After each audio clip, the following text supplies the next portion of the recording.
And we are live. This is Dark Journalist. The question is, we're back, but are we back? It's going to be up to you to decide. And we were having some technical difficulties when we launched the show earlier, but it appears that we're back and badder than ever. Miss Olivia? It looks great. I'm so relieved. Okay. The official seal of approval. Okay, everyone. So we are now into X Series 75. Which is, we're dealing with something very special tonight, which is all about the Space Force, its origins, and a group called DISC, that's Defense Industrial Security Command. This group actually has been in operation since the late 50s, and it's not widely known. It has come up only in a few very obscure documents, and we're going to go into those tonight with a major revelation about a United Nations Secretary General who was removed for trying to address some of these things relating to the Space Force that were coming up. I mean, in his time, it wasn't called the Space Force, but it's the same picture that we're talking about. As you know, I'm joined by the lovely Olivia. Hi, everybody. Now, Olivia saved the day. Trying to get everyone's feedback, and it looks like we're back and badder than ever, so we're just going to launch in for that.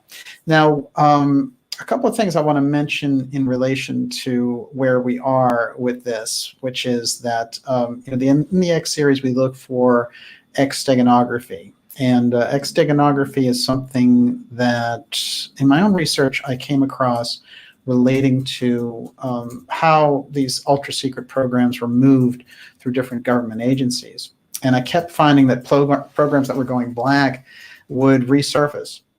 And when they resurfaced, they would have this moniker of X in front of it. And then the experimental X planes of the 1950s and 60s, which were run by paperclip Nazi scientists like Walter Dornberger, would achieve incredible speeds. In fact, still holding some of the records, which is remarkable when you think that these things were flown 60 years ago.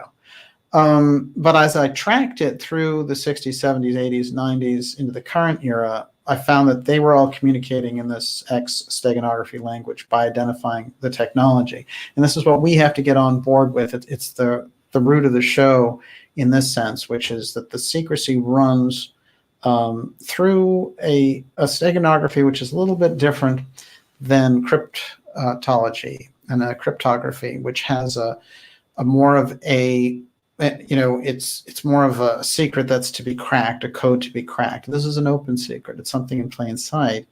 But what happens is because of the way that it's used, because you can use X for anything pretty much, experimental, in mathematics, it's used as that kind of X factor.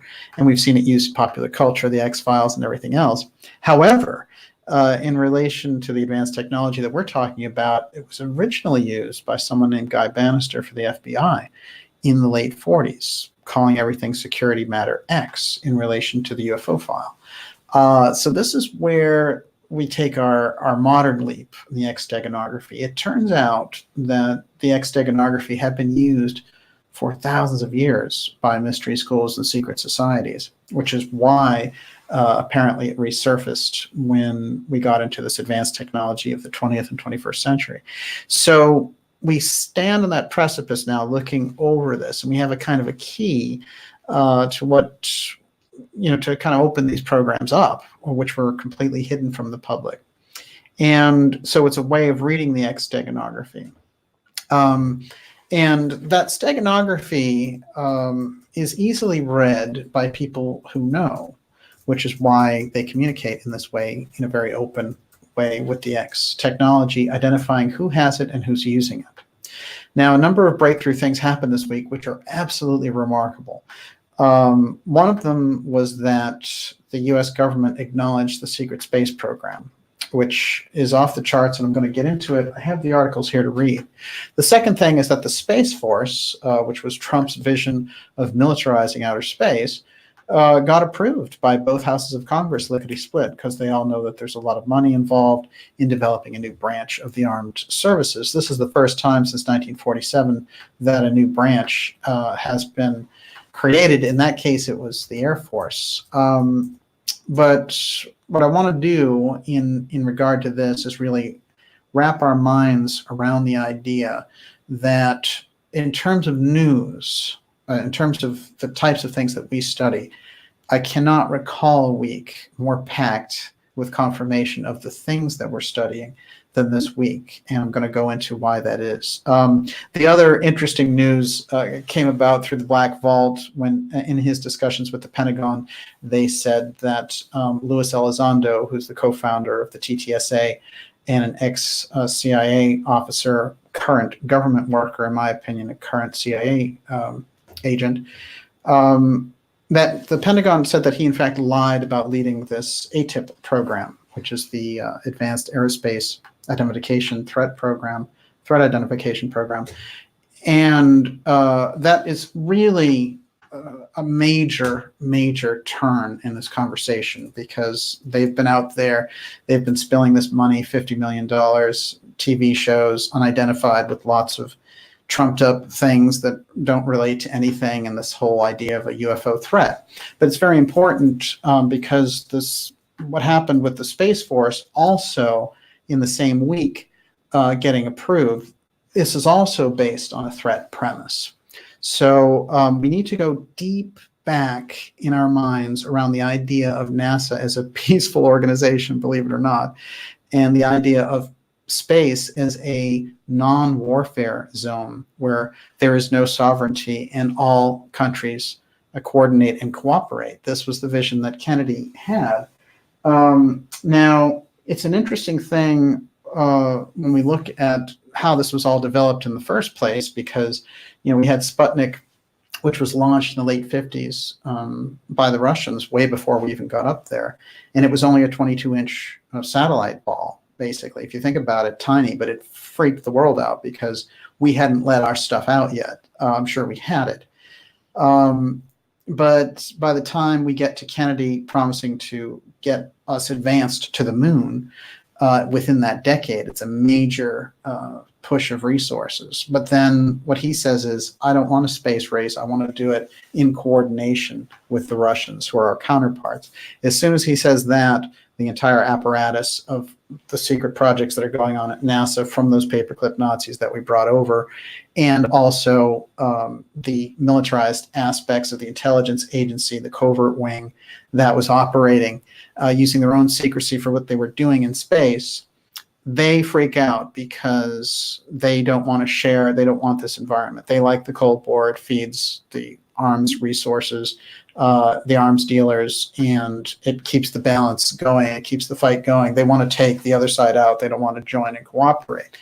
So on June 10th, 1963, JFK gives this famous speech at American University, and he says, we don't want a Pax Americana enforced on other nations by American weapons of war. He had to go around the State Department and hide this speech, literally, and then just go in and do the speech, very much as Ike did at the end of his.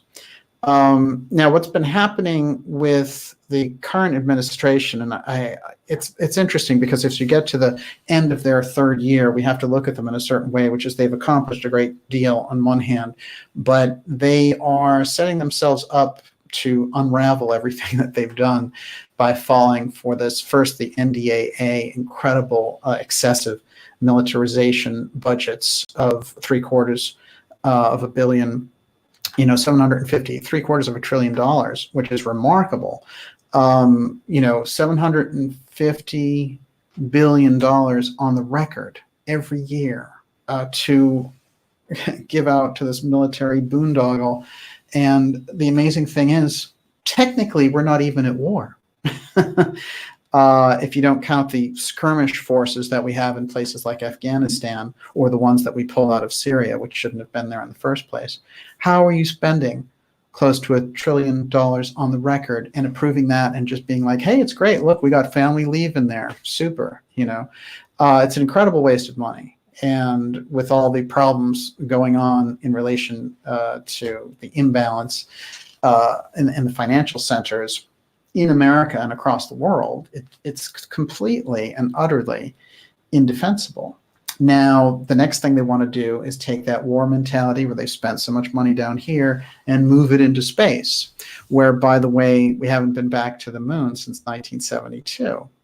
So somebody's giving the president extremely bad advice about calling space a war-fighting domain. It's going to put us on a war footing with other countries, which is a bad idea. Our whole purpose for going into space was peaceful exploration. And the idea of defending satellites and things like that, that's all well and good. But when you make space a war-fighting domain, you have all these generals and people coming out and saying, China's ahead of us and all the rest of it.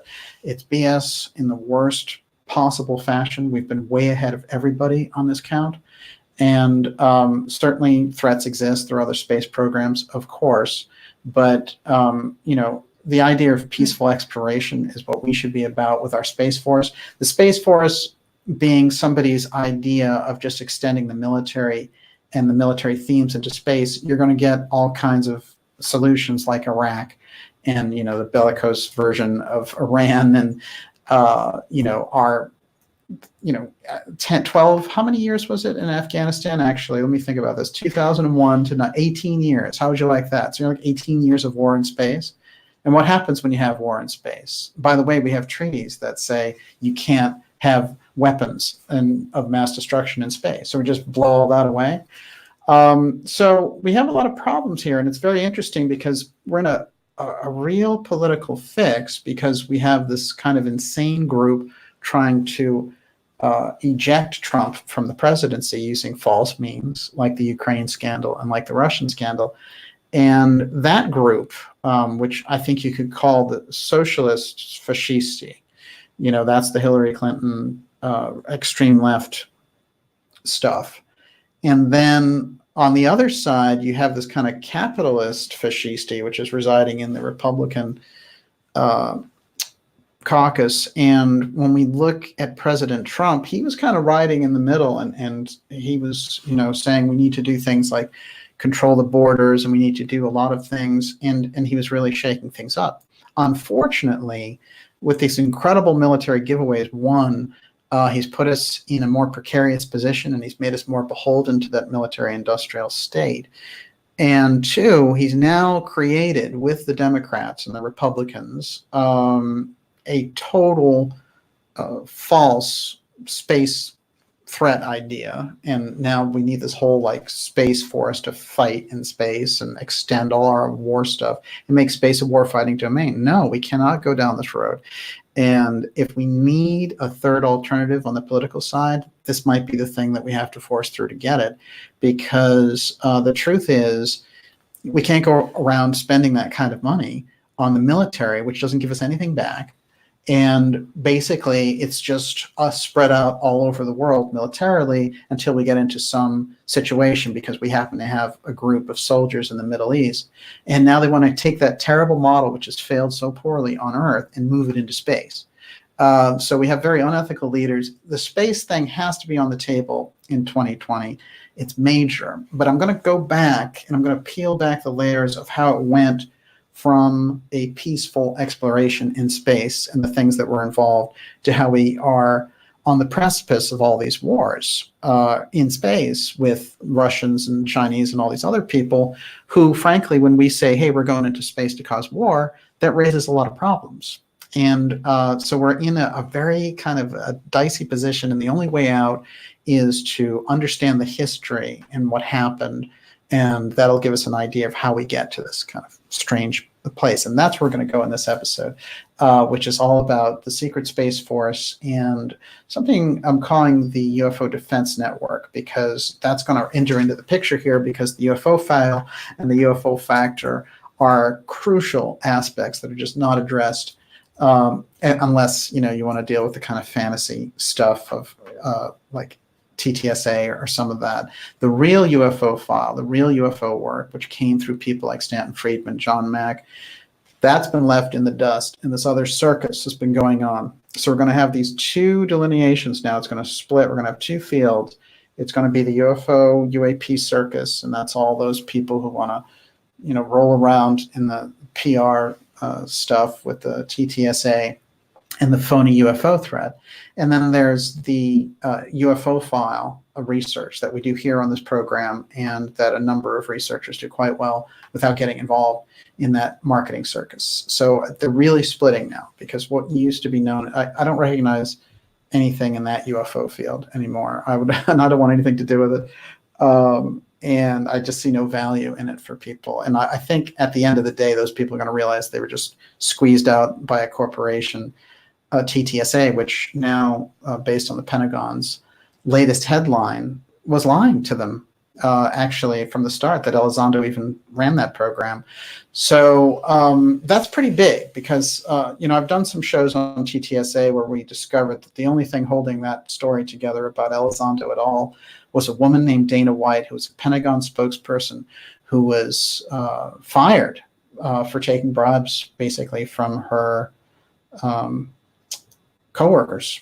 And they were, she was their superior. So that was a dicey situation. And it's her word.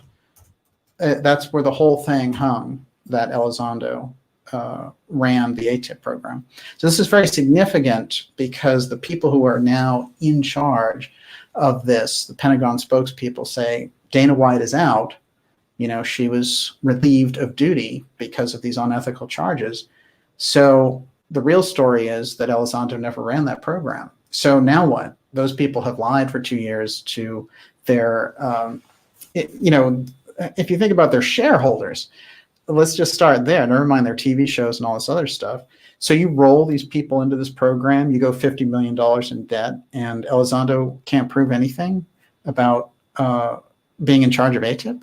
I would think the SEC is going to get involved. Because the Pentagon is basically saying this whole thing was a lie. So if people were investing based on the fact that Elizondo was the head of a UFO hunting program for the military, well, it's not true. So now what?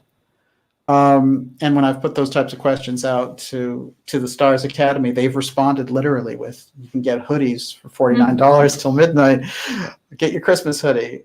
So that's the route they want to go. And, they have enough money to buffer themselves for a while. And they have that CIA, milieu in there, over 100 years of experience. So, but this is I think, very major issue. So we're going to have to go heavy at the space side and at the UFO manipulation side. And that's what we're going to do in this episode. Before we get to all that, Miss Olivia, how are we doing out there? We're doing great. So can I throw you a question? Yes, absolutely. Okay, Peter Cape wanted to know, so you don't think the Space Force is the start of ET disclosure? Well, see, there was 2 ops that were going on in the 2016 election. There was the Hillary op with the TTSA, DeLong, and all this. It's before the TTSA was called TTSA, but it was DeLong and Podesta, and they were launching the whole UAP thing. We're going to let out this disclosure part, and we're going to create a thread that we can then say there's a threat out there, and that we can get all this money through Congress, and we can approve all these expenditures. Don't worry, everyone. There's so many people that believe in UFOs anyway, we'll just go for it. Now, UFOs are a legitimate issue, but they didn't want to take it on legitimately. They wanted to just feed us this fluff threat version. And then Trump, he has a background through his uncle, John Trump. We've done a few shows on this. The most kind of popular version of that we've done is Tesla, Trump, and the Time Capsule. And that goes into John Trump's background as he was Vannevar Bush's protege. Vannevar Bush, according to physicist Robert Sarbarker, who's another one of these non-persons, right? He was actually the top physicist along with Oppenheimer in the 40s and 50s. And this guy now, you can't even get a Wikipedia page on him. This person does not exist. He's been put down the memory hole. But we've spotlighted him here on this show, and he spoke to a number, 2 researchers in 3 actually, in the 1980s, early 80s, saying how the UFO file was moved around and how he was part of that examination, and the crash retrievals and that type of thing of re-engineering UFO technology and trying to figure out how it worked and where it was coming from. So he put that on the record. That's not even like Majestic 12 or anything. It's just on the record. And what ended up happening, which is quite interesting, is he said that it was Vannevar Bush who was in charge. So Vannevar Bush being Trump's mentor, John Trump, and then John Trump, Uncle John, being close to Donald Trump, and then Donald's close relationship with Richard Nixon, who knew a lot about the UFO file. You have to know that Trump knows an awful lot about this. However, he's very prone to manipulation when it comes to saving his own skin, and also when it comes to military stuff or looking tough and things of that nature. And that's really a big problem, because it's, both sides love the military expenditures because they get the money parts and they get the votes and all the rest of it. And nobody seems to object to the fact that we spend $750 billion a year, every year, on military expenditures. Is ridiculous. It's through the roof. And for a country that's over $20 trillion in debt, it's absurd, especially when we're not at war. So where's all that money going? And now the Space Force is another extension of it. Now, we have a Space Force that operates as part of the Air Force already, but it's not a separate force. This is literally creating now all that paperwork and everything else for a separate version of the armed services. And in my opinion, that's something which is, if it was a peace force, in order to help promote peace and exploration of space, it would be fine. But to call space a warfighting domain and here are your warriors, and we're going to build, hey, don't worry, we're going to spend all the Americans' money, building these things. In the meanwhile, all of these cities, are just completely, in some of the cities you can't even get good water, right? We've seen that in Michigan. So if you think about it, on balance, it's an absurd approach. And the people who are attacking him and trying to throw him out and using the CIA to do that, that's also an absurd approach.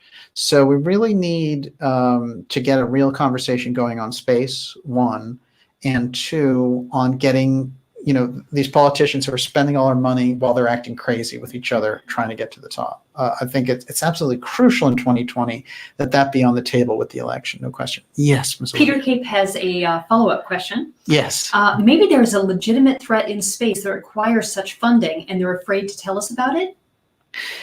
Well, there's always been this idea, if you study the history, and I'm going to go into some of that history tonight with President Reagan, and some of the things that they were showing him about, massive ships that were refueling around the rings of Saturn.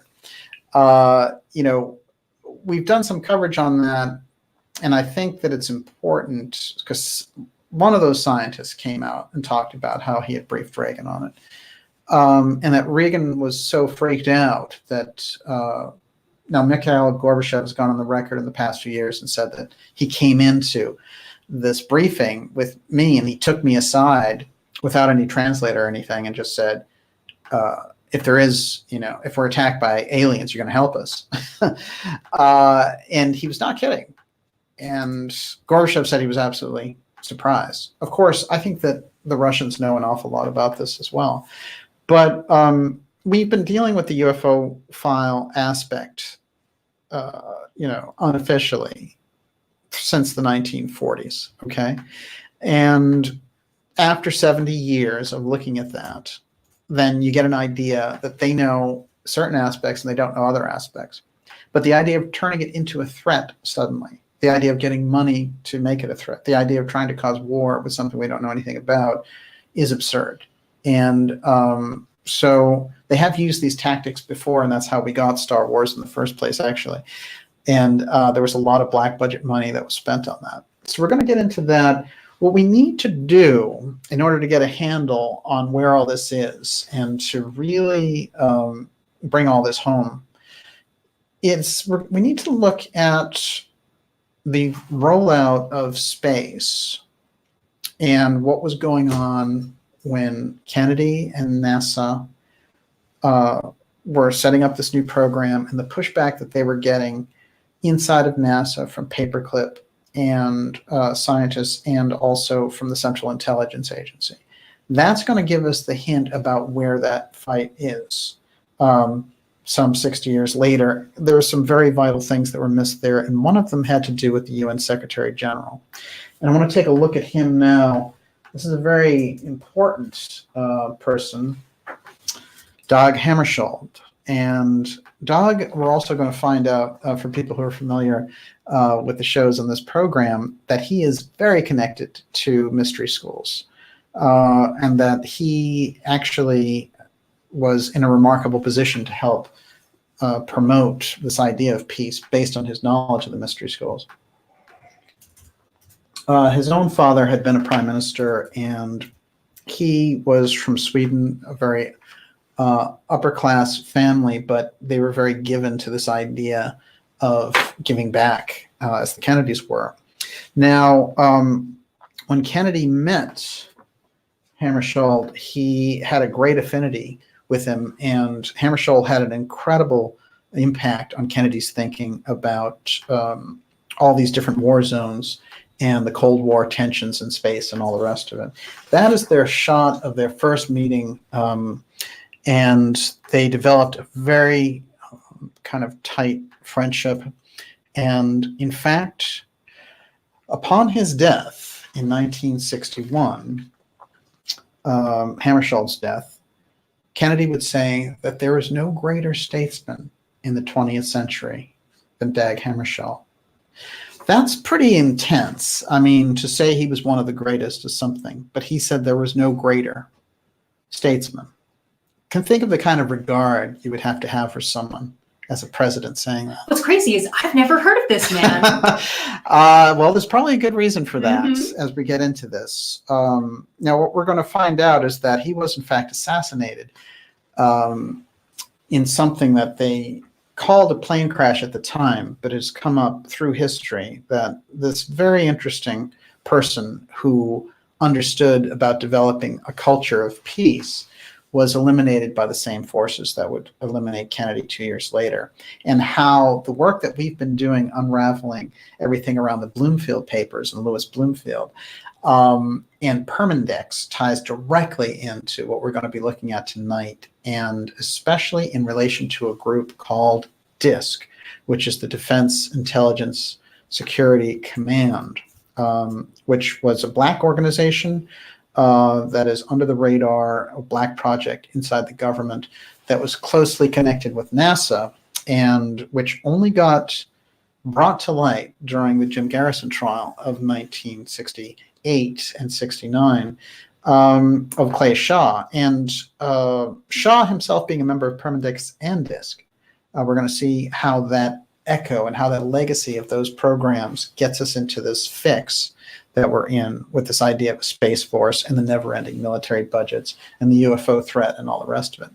This is where we need to go, and it's a crucial place for us. Everyone, you're watching the Dark Journalist Show. I want to remind you, it's episode X Series 75. Please go to the darkjournalist.com website and sign up for our newsletter.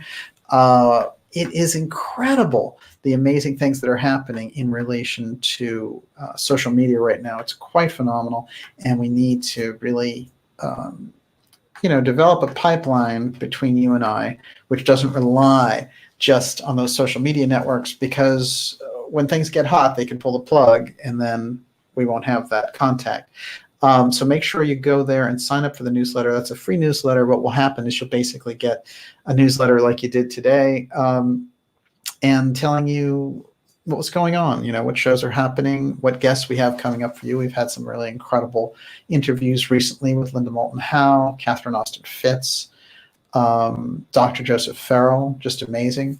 And we're going to continue with those. In fact, I did a 2-part episode with Dr. Farrell on Permindex, where we started to open up into some of the things that we're getting into tonight, and tonight really takes it up to the next level. So make sure that you are signed up for the newsletter. Of course, make sure you subscribe and support the show. We've made it very affordable for you to do that. And let me tell you, for the things we have coming up in 2020, you're going to want to be a member. So fantastic. And Miss Olivia, how are we doing out there? Good. Can I ask a question about Elon Musk? Yes. Okay, so Jim He comes wanted up to know. tonight. Okay, so how is he connected to the Space Force with his thousands of 5G satellites launched in 2019? Well, that's really the big thing with him. He's stepped in it a few times. And we know that the Tesla truck was a real disaster, PR stunt that he pulled recently, and it made me wonder about how much of a future he has in relation to the powers that be, because those types of things don't tend to happen unless you're on somebody's bad list. But he's one of those people who's on the leading edge of space, with SpaceX, of course, the X-steganography deeply embedded in all of his work. And he's somebody who, with his South African background, is going to be significant, because there's a lot about Africa in tonight's show, and it's going to really give us a hint of where some of these forces that propped up Elon in the first place were coming from. I think that a lot of the space knowledge is very compartmentalized, and on one hand, he's just an entrepreneur trying to be number one. But on the other hand, there's a lot, especially when you go into space and you are moving forward to become a space entrepreneur, you really have to play ball with the powers that be. There's no room for being independent. And if you don't, then they're the ones who are pretty much running the game up there. Now, they've used our money to do it. This is the problem, which is, we paid for NASA all those years. We paid for the development of the space program. And what happened is that they took all that tax money and the public's money for this, and they left us out, and they turned the program black. And that happened right after Kennedy's assassination. So that by the time you get to the moon landing, it's a leftover from Kennedy's initiative.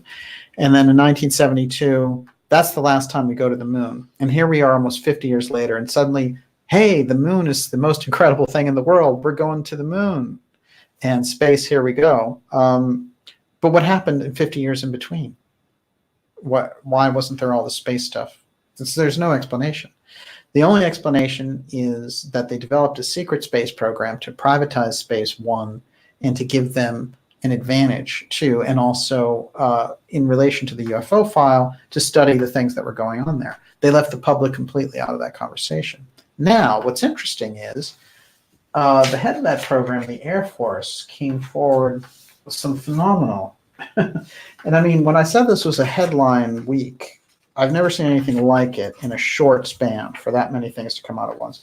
Actually, I'm going to start, we will start with her. So Barbara Barrett says that declassifying intelligence is key to combating the growing threat to the nation's space capability. She's the Secretary of the Air Force. Let's take a look at her.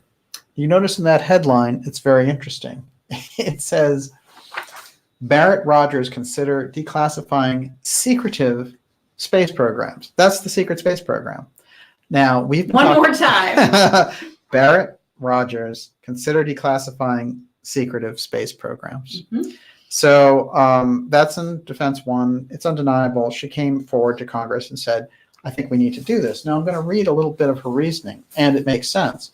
But for all the people who were saying the secret space program was bogus or whatever it was, no, there it is. They just admitted it.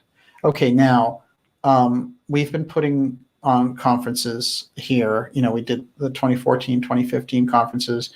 The work of Joseph Farrell, the work of Catherine Austin Fitts, which was plagiarized, a lot by people pretending I'm a galactic ambassador, whatever it was. I'm the reincarnation of Edgar Cayce. No, you're not.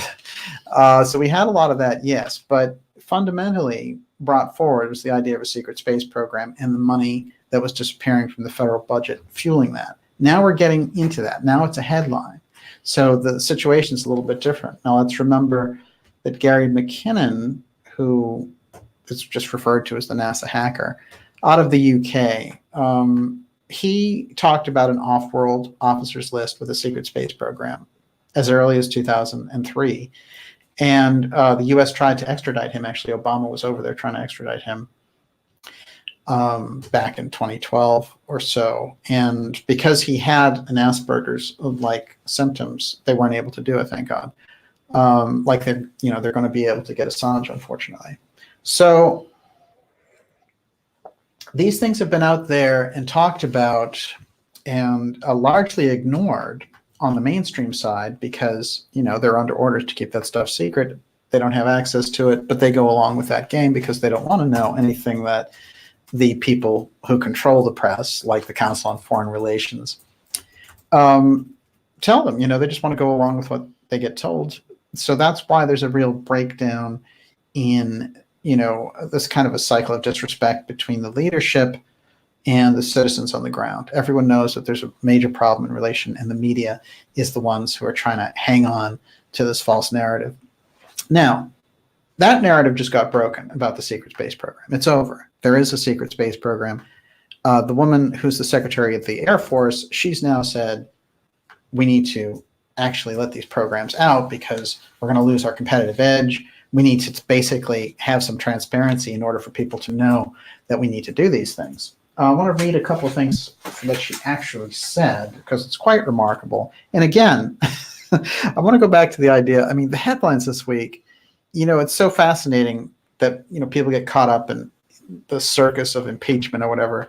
The real headlines, the hardcore stuff, was amazing in the past week. The secret space program, the announcement of the Space Force going through both houses of Congress, and also the Pentagon saying that Elizondo was a liar. Those are great headlines, and they validate everything that we've been working on in this program.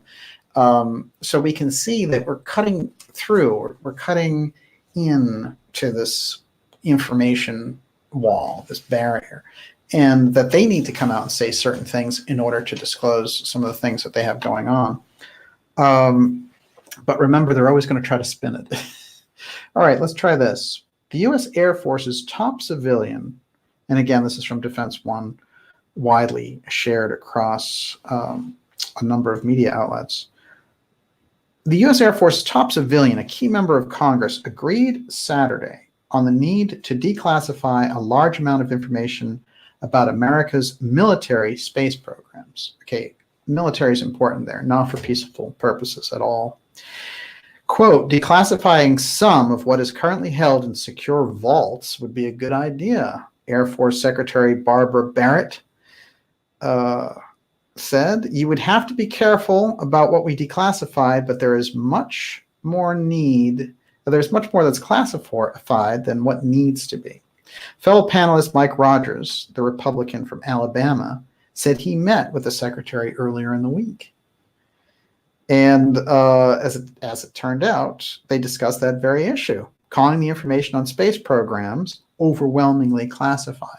That's a secret space program. That was the phrase that caught my eye. Overwhelmingly classified. It is, absolutely. Because politicians don't use words like that, overwhelmingly. Yeah, right. What is it that he saw that made him think that? Usually they play things down. In order to combat the growing threat China poses to American businesses, Senator Mark Warner says the United States needs to declassify more intelligence so that officials can more clearly communicate the challenges American companies face from China. I think it's funny that they're using China in this way. Certainly China has their fair share of satellites and space activity, but it's nothing on the order of the United States. So they're using a paper tiger there because these guys can't go on board and say, oh, it's a UFO threat, because they already have these other people out there doing that. So they have to work the Chinese threat aspect. Of course, if you don't have a threat, there's no demand for all the money. Okay.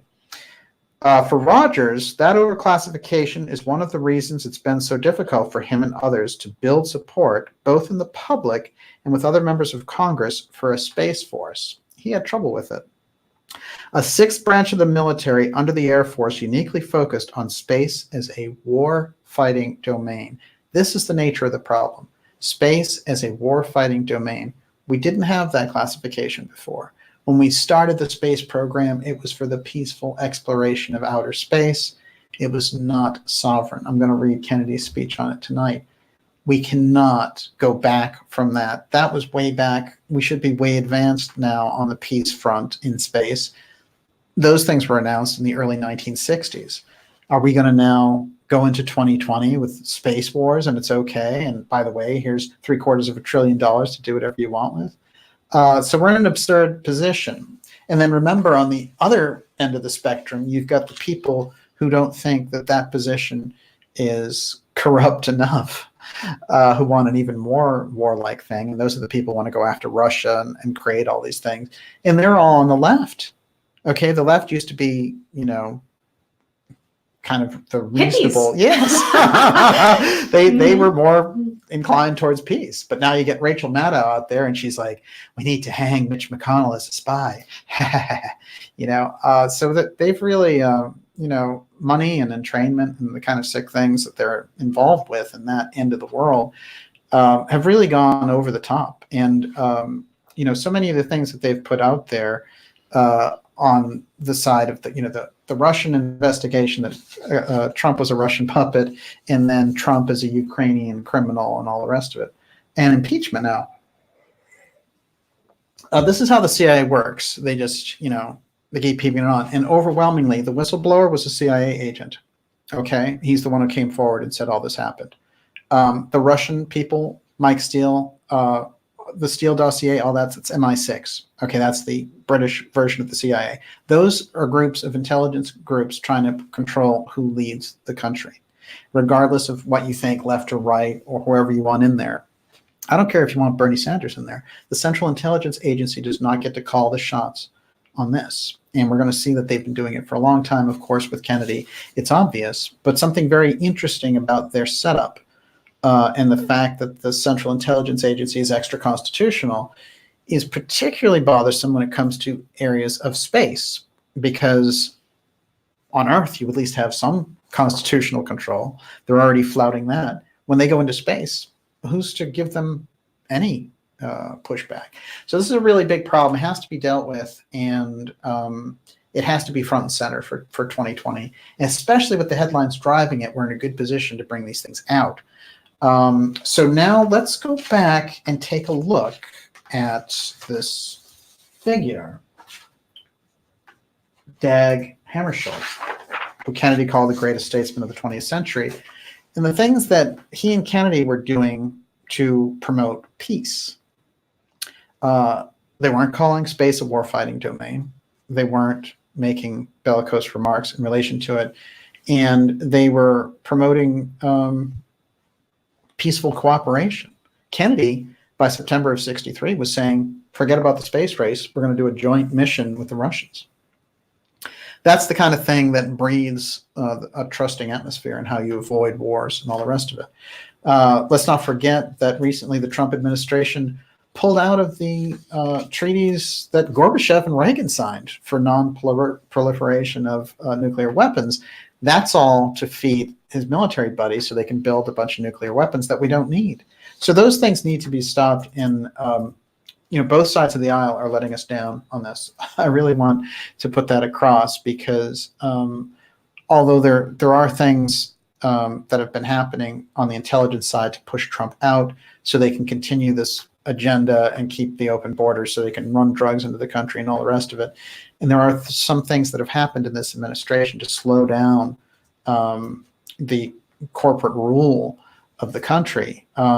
These things will undo any of that legacy. So we really need to be on top of that. Okay, let's go to this article from the New York Times, and it reads, "The UN orders review of 1961 crash that killed Dag Hammarskjöld."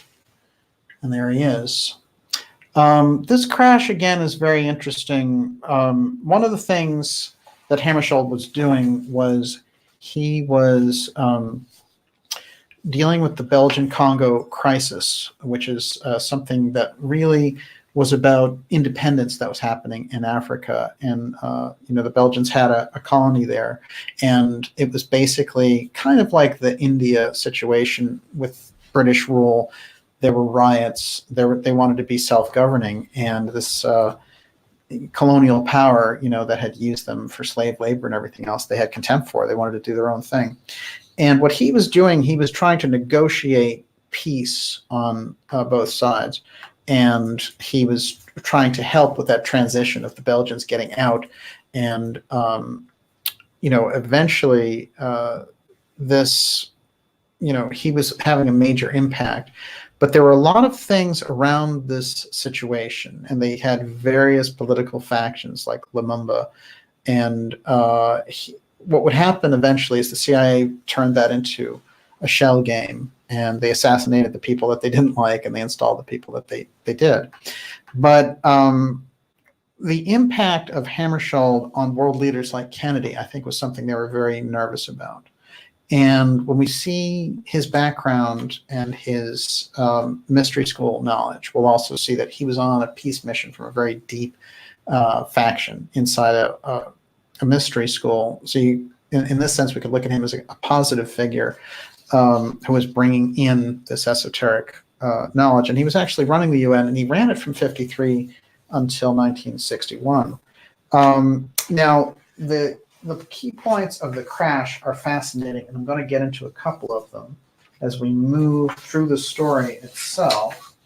This one, also from the New York Times, more clues and questions in 1961 crash that killed Dag Hammarskjöld. Now, what happened here is quite fascinating, which is Hammarskjöld was, his plane went down, and they had these excuses at the time. Oh, well, it was flying low and all the rest of it. It's too bad that he died. But what started to spill out is that they had covered it up, and that the NSA here, who had picked up signals of what was actually happening with the people communicating who were shooting the plane down, and actually what had happened when the plane landed and was down, and how the people on board were actually shot, and that it wasn't part of just a plane crash. This started to really come out, so much so that the UN chief opened up a new case in 2011 saying we need to get to the bottom of this. And they've been dealing with it and dealing with this past assassination and bringing the truth out. Unfortunately, in our own case with the Kennedy assassinations, for example, we're still under lock and key. We still don't get any answers for that stuff. There's no truth and reconciliation for that, although many of the people, including RFK Jr., have called for that. So let's look at this one from The Guardian. Spy messages could finally solve mystery of UN chief's death crash. That is from early in 2019. Let's read a little bit of this one because it'll give us that insight. U.S. urged to hand over intercepts to establish truth of 1961 plane accident in Zambia, in which Dag Hammarskjöld died. For more than half a century, the circumstances of the tragic death of Dag Hammarskjöld have been shrouded in mystery. That the former UN Secretary General died in a plane crash while on his way to negotiate a ceasefire in the breakaway African Republic of Katanga. Remember this name, Katanga. It's going to be very important in a few minutes. The plane crash is well documented, but the cause of the crash remains to be established. This is 1961, okay, and so we're coming up to 2020, so we're close to 60 years in this case. The proof may become available if the U.S. National Security Agency, NSA, complies with a new request from the UN and hands over crucial intelligence intercepts that could confirm that what brought the plane down. The plane was called the Albertina DC-6. It was taken down in a forest near Ndola in what is now called Zambia in Africa in September 1961. All but one on board died in the crash. A 16th passenger, Sergeant Harold Julian, the acting chief security officer, died as a result of injuries a few days later, having told medical staff he had seen sparks in the sky shortly before the crash. 3 separate inquiries have been unable to come to a definitive conclusion about what happened on that fateful night. Since then, conspiracies have gone into overdrive, possibly with good cause. The day after the crash, former U.S. President Harry Truman told reporters, quote, Hammarskjöld was on the point of getting something done when they killed him. Notice I said when they killed him, unquote. Truman refused to elaborate, but this served to fuel the rumor mill. Now, Truman had set up the Central Intelligence Agency in 1947 and the National Security Act. That's how they even got created. So it's completely extra-constitutional. They're not envisioned in the Constitution, and now they have their own Air Force. So a month after the Kennedy assassination, Harry Truman went on record with the Washington Post and wrote an editorial saying, basically, reform the CIA or get rid of it, because it's gone way beyond its mandate, and this isn't what it was created for. It's become a Frankenstein. And they try to get him to disavow that immediately. They flew down to his house and demanded that he do it, but he wouldn't. He stuck with it because he had created it. He knew what the deal was. So when he went on board in this case and said, quote, Hammarskjöld was on the point of getting something done when they killed him. Notice that I said when they killed him, unquote. Truman refused to elaborate. So, it's very important when we see it from the point of view of Harry Truman, because he understood what they were up to and why they were doing this. Now we need to understand what it is. Yes. So Esoteric 369 Wall wants to know, who shot down the plane, please? What do you think? Well, I'd say we're about in the first quarter of the movie. So you're going to find out before the show's over, for sure.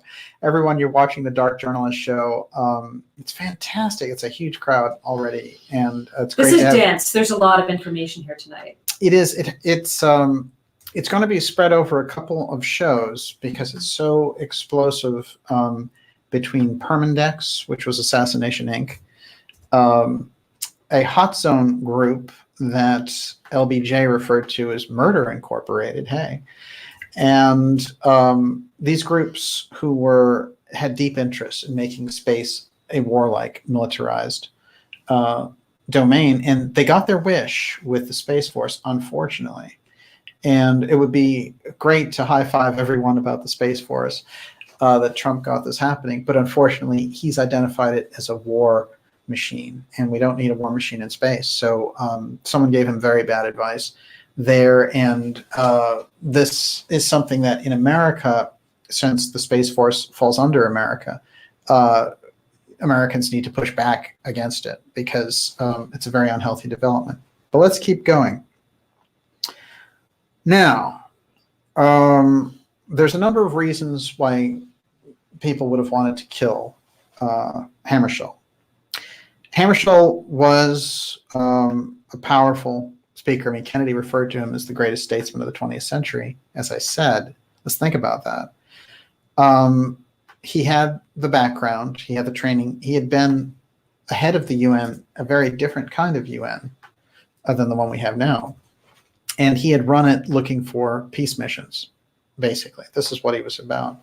So both sides of that machine despised him, the Russian war machine and the American war machine and the CIA. So he was somebody that needed to be eliminated. But the way he was eliminated and why and where actually becomes very important. And reconciling this, bringing it back to light, finding the truth of it, may spur, because of his close connection with Kennedy, a lot in relation to the Bloomfield papers that are in Canada. And these papers that are in Montreal, Canada, and being held by the Canadian Archives, which were supposed to be released in 2004, contains things like his correspondence with President Bush Sr., who he was very close to, and all the work that he did for the CIA and as a lawyer for these different groups. One of the things that I pointed out in episode 73 about Bloomfield is that he was the president of Heineken for over a decade. This is remarkable when you really go into the forces that are operating in this. And Permindex, the group, being called Assassination Inc., is because with everything from de Gaulle to these various assassination attempts and then the actual assassination of the Kennedys and so on, Permindex was the conduit. It was the infrastructure for those things to happen. And it was this a creature of the CIA, but it was expanded all around the world, and it had this. And Louis Blumenthal, who was a very interesting character as a businessman, but a very successful lawyer, and he was the lawyer and chief shareholder for Permindex. So Permindex plays into this because all of these people and the situations that were going on there with trying to take over Africa, if you think about French Algeria, this is where a lot of the problems came up for de Gaulle in the first place. And when they try to assassinate him using the same thing, but he survived. This is the difference between de Gaulle's story and JFK's story. He did not. If you go through all of the various assassinations that happened in this period, like the Diem brothers who were running Vietnam at the time, they were assassinated only 3 weeks before Kennedy was. You know, the entire government of the UK was sacked by the Profumo affair, which was all these, you know, relationships that We should do a show on that. Yes, absolutely. It's juicy. It plays into it, and they were trying to do something similar with Kennedy, but they got to remove that entire government. So what they were doing was they were going around to the various governments, the Central Intelligence Agency through companies like Permindex, and the deep state were going through and saying, this guy has to go, this guy has to go, we need to move this agenda forward, this guy has to go. And by the time you tick off that list, there's so many governments that were replaced in Greece, in Italy, in the UK, and the UN leader himself had to be eliminated in order for this other program to move forward. This is very crucial. Yeah, we were talking about this last night, that this is business as usual for them. This is assassination isn't extraordinary. It's true. Well, we know that Catherine Austin Fitts calls it the central banking warfare model. And it is a model. And if you don't go along with it, you get into trouble. Lumumba is another one of these assassinations. And of course, we can't go into all of them tonight, but Lumumba was going to be, you know, the person in charge of what was then the Belgian Congo. And instead, the CIA pulled you know, quite an operation to get rid of him. And then they installed the most brutal dictator who we were stuck with for 40 years there. And that's the way that they work. They've done that all throughout the Caribbean. And we've seen them try to do it in places recently like Venezuela and all the rest of it. It's a very unhealthy approach. And, you know, they thought on their own terms, well, you know, we have a Cold War enemy. We have any excuse in the book to do whatever we want. This is the legacy that they've built themselves on. And now they want to take that mentality and move it into space. And this is a really a huge problem. And we've seen when they've gotten around the UFO file and, you know, they've played this threat game, they're trying to raise that idea in the public. And I would not put it past them to try a large scale false flag style event using the UFO theme. But what they need first is this, you know, the drumbeat of threat, threat, threat, money, money, money. And they've used groups like the TTSA for this. And really, the TTSA is a Bobo operation, though. You can just as easily see it folding tomorrow, you know, and they get tired of selling T-shirts and trying to pretend that Elizondo ran a UFO program when, in fact, his job was as a counterintelligence agent in Afghanistan. And in his counterintelligence capacity, what he needed to be really good at was telling lies. That's what you do in counterintelligence. So to put a guy out like that out there as a whistleblower on UFOs, and by the way, they're all so dangerous, and I've taken all these chances, you know, it's a very interesting, transparent, synthetic operation, TTSA. But when you see the CIA around the UFO file, even in a Bobo operation like that, it's dangerous. So the CIA and the intelligence community's presence around the UFO file needs to be rejected because they're not a transparent organization and they're extra constitutional. So one, when you're dealing with the UFO file, you need people who are answerable, who actually have titles and things. Even the military is far superior to the intelligence community on this. One, they need to be transparent.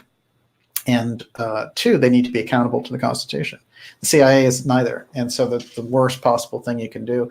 The other thing that recently came out, and I was listening to Grant Cameron on this, on TTSA, is that he said that Jim Semivan, he learned, was still involved in projects working for the CIA. So he's not even retired, as they've said. So that's just an active CIA you know, dangle operation. And, you know, it's a funny thing because the way that it's come in on the UFO side is, you know, they've come in with this money and this whole theme, and they've used the press and all the rest of it. That story's been falling apart pretty steadily over the last 18 months. And now the Pentagon saying that Elizondo lied about leading the program, I think is just, you know, anyone who goes along with it now is just because they like the fantasy and they like playing along. Or on the, you know, they want to be part of the gang and they want to be in the TV show. But it has nothing to do with actual journalism around the UFO file. You have to look somewhere very different for that. Everyone, you're watching the Dark Journalist program. Fantastic crowd. We we started late tonight because there was a lot of technical problems, but it's just perfect because we have a huge crowd, and it's great to see everyone out there. Miss Olivia is taking your questions, and in the second half of the program, we're going to be taking your live questions here. And what's terrific is if you ask them in caps, this is going to really help separate them out for Olivia, who really does the best job with this of anyone on the planet. How are we doing out there? Oh God, I've got so many great questions. You can, well, go ahead, fire away. I've got a lot. There's going to be so much on this crash that you might as well. Oh, it's such a big one. Do you want? Okay, so Jim Roy wanted to know, how has the anti-deep state faction grown from JFK to Trump? I love this question. Can you address it? Well, it's interesting because, you know, JFK, just like they try to use JFK for the Bay of Pigs invasion, now they're looking to use Trump to be a space warrior and to go after countries in space. So he might, if he doesn't do what JFK did, which is saying, I'm not going along with that and unplug from this agenda, he might wind up being the patsy for this. And they might say, oh, look, this madman went into space and blew up the moon. You know, I mean, we can't allow that kind of thing to happen. So he's being kind of moved into position that way. Some of the more hawkish people that were on the team, like Bolton, were booted, thank God. So we didn't drop bombs on Iran. I've always said the first day that a missile launches towards Iran, that's the end of the Trump legacy. So we have to be very careful with what's happening with Trump now around the military, NDAA, and by the way, all of these kind of things that are happening in relation to removing exemptions around vaccines. And Trump's just doing a hoo-ha. You know, all of those that recently happened in New Jersey, there's one pending there now. And because they couldn't get it through, they just replaced everyone on the board with people who would let it through. I mean, it's become such a kangaroo court. But the people that are on the inside who are coming, you know, the opposite of ex-protect, which is what we see so much of, you know, this ex-reveal, ex-share group, which is coming from a more noble place, very much like this UN Secretary General we're talking about tonight, they have come forward and they have played their role to try to stop these things. Even when Reagan was being sort of put in position to do this, his response actually was very interesting. It was to take down all the tensions of the Cold War because they were pitching such an alien thing at him, trying to get him to say, hey, look, there are these aliens out there. You have to do something. You have to build Star Wars. In fact, when he went to Reykjavik, he met with Gorbachev and he said, what we're going to do is we're going to go zero option on nuclear weapons, literally going down to no nuclear weapons on the planet. That's the kind of language that he was talking about. And now Trump has gotten out of that treaty that was signed by Gorbachev and Reagan, another major mistake. So we're seeing a lot of major mistakes there, which is not encouraging for 2020. And if people want, you know, if he wants that support of those people who put him in there because they thought they'd get relief from the war machine, then he can't go into space as a war profiteer. It's not going to work. We'll need a third force in politics to throw that out. So we'll need a modern miracle. And don't get me wrong, I believe that there are some things the Trump administration has done that he could do a hell of a lot more. He could do a hell of a lot more, but you know, and he has pushed back on what they were trying to do with creating the war with Russia routine that the Clintons were so big on, and that the MSNBC crowd went so bananas on, turning into basically the the 50s Republicans that they hated. It's quite interesting when you think of that. loop over those years. So we're going to go deep into this now, but great question. Let me just do one follow-up. Yeah, oh yeah. Robert Ayala wanted to know, if Trump defies at some point X-Protect, what could be the outcome for him? Well, here's the interesting thing about Trump and why he may have some overconfidence on this. As I mentioned, Trump is familiar with the UFO file through his uncle, John Trump. John Trump also, as we know, investigated for the FBI what Tesla left behind, Tesla's papers, and God knows what he found in there. But he was the one that they turned to because of Vannevar Bush. You see, Vannevar Bush, having control of the UFO file, had control of secrecy. Vannevar Bush was also a master Mason. He created the MIT Mason Lodge, which is about 10 minutes from here. And because he had that kind of incredible lock of secrecy in the Mason Lodge, he transferred that into programs like the Rad Lab, which papers like the Wall Street Journal at the time said, even the military doesn't have this kind of secrecy that this guy has going on with the Rad Lab. And that's where we got the Manhattan Project and so many other things. But one of the key things that they were studying in there was X technology. And so the UFO file is where the X technology resides. It's not all alien stuff. Some of it has to do with mystery school knowledge. Some of it has to do with what people like Tesla have discovered. So, unified field theory, these types of things reside in that. So we have to remember that Trump has that connection through his uncle to the UFO file. He understands that. The depth to which he took it in or understands, a kind of a noble mission about using that information is totally up for anyone's interpretations. And so I think with the Trump administration, you've got a mixed bag there. But unfortunately, we're seeing some worrying signs in relation to this war-fighting domain aspect around the Space Force. It's very negative, the big giveaway to the NDAA, to the military-industrial people. And, so it's a tricky balance. And, some things are good and some things not so good. Okay. The great questions tonight, we're going to roll into more of them in the last part of the program. One of the things I wanted to get to that's very important about this crash, and again, this is in 1961. It was September 18th, 1961, that the UN Secretary General Dag Hammarskjöld went down in this unusual crash. But it turned out not only was it planned, but they assassinated everyone on board except this one guy. Let's go a little bit deeper. Several people who attended the crash, this is from the Guardian article.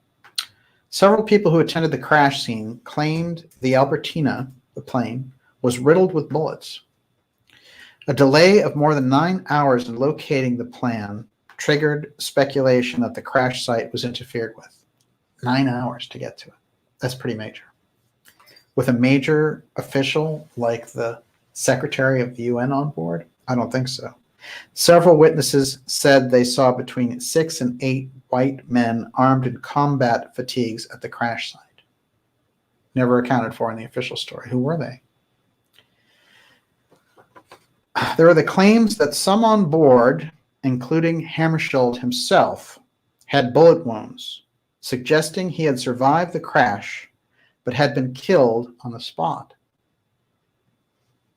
His body was found propped up on a termite mound a short distance from the plane. Weird. Now, here's the very strange part. Hammarskjöld was surrounded by playing cards. And an Ace of Spades was found on his collar. Now, I have to think about the Ace of Spades and the symbolism that's being used there. Now, the Ace of Spades has come up in relation to hidden technology now more than once, but especially it has come up in relation to the F-35, in relation to invisibility. And we've done a few shows on that. Some people may remember the hat trick that we covered. And I'm going to go into a little bit of that tonight. But I want us to instantly understand that the official story around this now has just flown out the window, because the witnesses have come forward saying that Hammarskjöld was shot and that he was leaning against this termite mound away from the plane, and that he had playing cards around him, and that they shoved the Ace of Spades in his collar. Now, this is another piece of this, which is controversial, but I think important. Let's go to this article from The Guardian again. Man accused of shooting down UN chief. Quote, sometimes you do things you don't want to. This is the Guardian article here, 2019, again.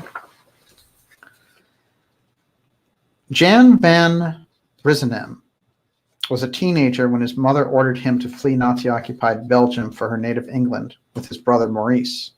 After hiding in a convent in an epic journey across the war-torn continent, they reached safety in Portugal, then took a ship north. So this guy was a master pilot, and he flew a lot of mercenary missions, being hired by intelligence agencies to do different things there in the Congo for the Belgians. But what's interesting is through these different researchers, they found that this guy, in speaking with other pilots, talked about this mission and taking down that plane and what it was all about.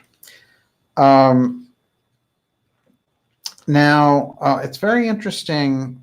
Half a century later, the flying skills he learned in Britain would also make van Risenem internationally notorious when he was publicly linked to the plane crash that killed Swedish diplomat Dag Hammarskjöld, the UN Secretary General, in 1961. His plane, the Albertina, came down in the forest just outside the town of Ndola in present-day Zambia, then northern Rhodesia. Just after midnight on September 18th, as it approached the town's airport. They were close. They almost made it. 15 people on board died immediately, and the only survivor in hospital a few days later. The same day, the U.S. ambassador sent a secret cable, one that stayed buried in files for decades, speculating about possible sabotage and apparently naming van Risenem as a suspect. This may be because as the initial shock and suspicion about Hammarskjöld's death gradually faded, so too did interest in the crash. Because basically I'm moving down, but his name wasn't connected with Hammarskjöld in public until many years later, after the Belgian pilot had returned to his quiet hometown of Lint with his British wife and raised 2 sons. Rumors about why the plane came down were fueled by no less a figure than former U.S. President Harry Truman, as I read the quote earlier. And he said he was on the point of getting something done when they killed him. Notice that I said when they killed him. He refused to elaborate, but it was the start of a decade of suspicions Western governments were not sharing the information they held about the crash. Separate inquiries, including one by the UN and another by Hammarskjöld's native Sweden, failed to provide compelling explanation of what happened, all blaming pilot error or reaching an open verdict. It took 50 years and the publication of a damning book by academic Susan Williams, which is an extraordinary overview, called Who Killed Hammarskjöld, for the UN to start asking the same question again, rekindling doubts about the attack from theorists who had picked it up for decades. Among the critical evidence gathered by Williams and independent researcher Goran Bjorkdahl is testimony from a former U.S. spy posted to a listening station in Cyprus who heard a recording of a pilot apparently narrating the attack as it unfolded, transmitted just minutes after it happened. So they have the recording now at NSA headquarters. They haven't let it out. The UN and the Swedish government are both trying to get it from the U.S. Now, if they do get it, it's going to unravel a lot of problems, and it's going to cause a lot of it's going to unravel that official story and cause a lot of problems. So we're going to be looking at this the same way I'm looking at the Bloomfield papers, that when it tumbles out, if it can be brought to the surface, a lot is going to be explained about how these figures were killed in the first place. But this extraordinary story, his friend will tell of talking to him and the friend listening to him and his stories about this confession. So in a nutshell, I'm just going to do a little bit more on this. Pierre Coppens, who got to know van Risenem 4 years later, when he was back in Belgium flying for a parachute training center, said his friend told him unspecified wider tasks were included in his missions, including attacking Hammarskjöld. He said he was simply ordered to bring down a plane and didn't know who was inside. Coppens told researchers working on a new film about the crash, Cold Case Hammarskjöld. This is a very fascinating movie that's been premiered at Sundance, actually. It names Van Risenheim as the attacker. Full details of the filmmaker's research are revealed here for the first time. Those details emerged over many conversations in bars or waiting for rain to clear, and Coppens was skeptical at first, he said. Just slightly too young himself to have fought in the Second World War, he was used to older men regaling him with tall stories of conflict. At the start, I was believing it was a joke, he says, but eventually I came to think my friend was utterly serious. And the way he describes it is he was hired as a mercenary by a group paid to take down this plane. And he didn't ask a lot of questions about it.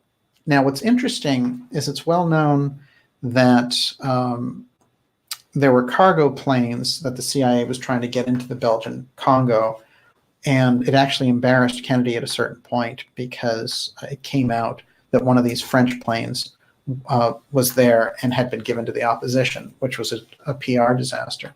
So the CIA was very operative on this, and they become the best candidate for who paid this pilot to take the plane down. The 8 white men in fatigues that witnesses saw, and then the bullet-riddled body of the Secretary General of the UN, all of that, and all of these witness testimonies, this has come out. This much has come out. But the admission of what the mission was about, why they took out this Prime Minister, the Secretary General, and who was behind it, this is what they're afraid in the NSA and in the CIA to release, because they were the ones behind it. It's pretty obvious. So now, when he was talking to his friend about how he did it, he said he needed to put a cannon inside of his plane, and he described how he did it. He said, well, he stripped out everything he could from the plane, making room to install a cannon for the attack and reducing weight to increase his range.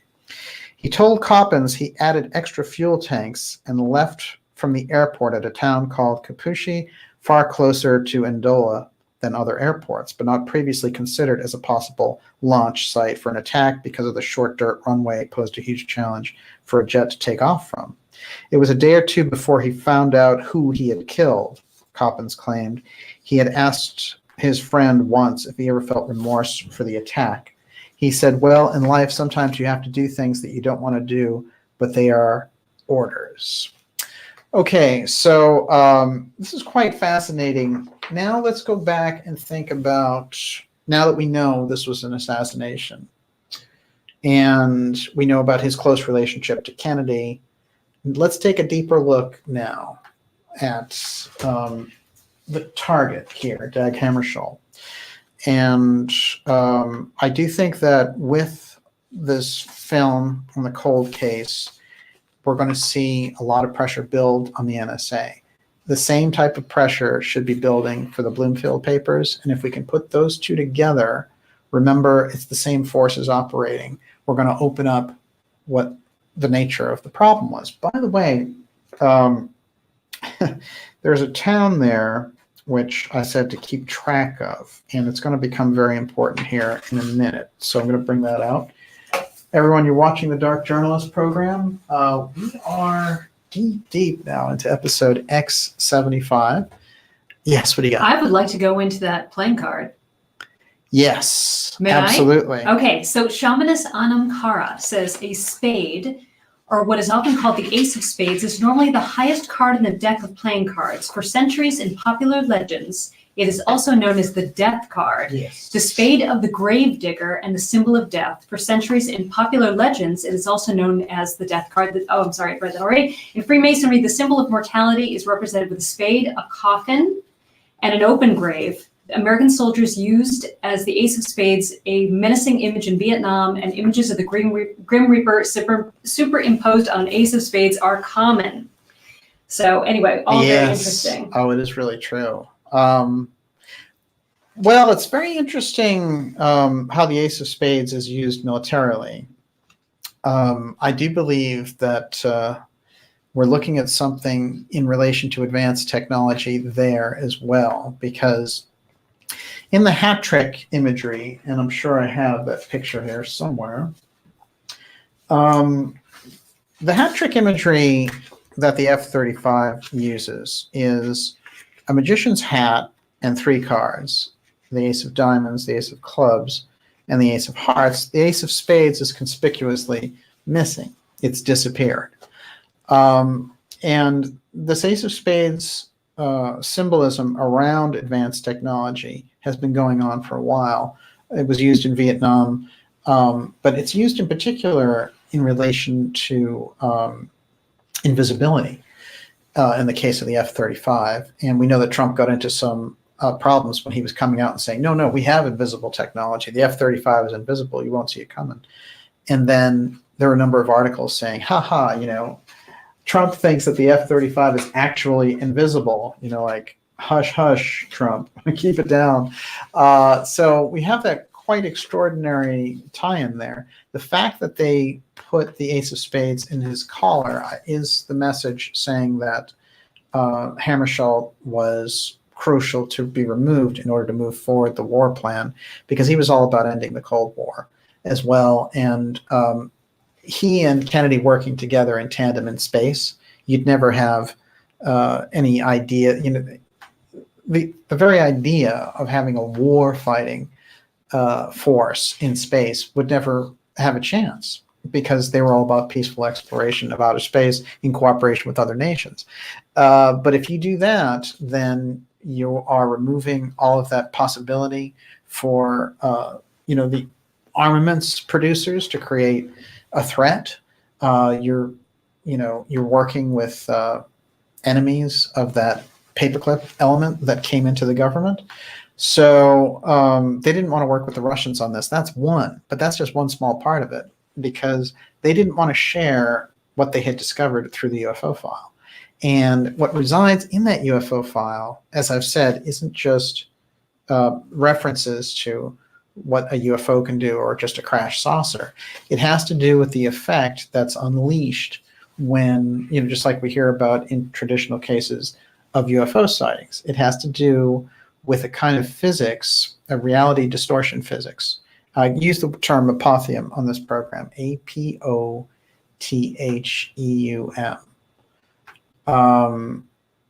And Olivia, can you spell that out for them? Mm-hmm. This is an important word when we go forward with this. A lot of times I think people are saying, well, they just want to hide that there are aliens out there, or they don't want to deal with the religious implications of that.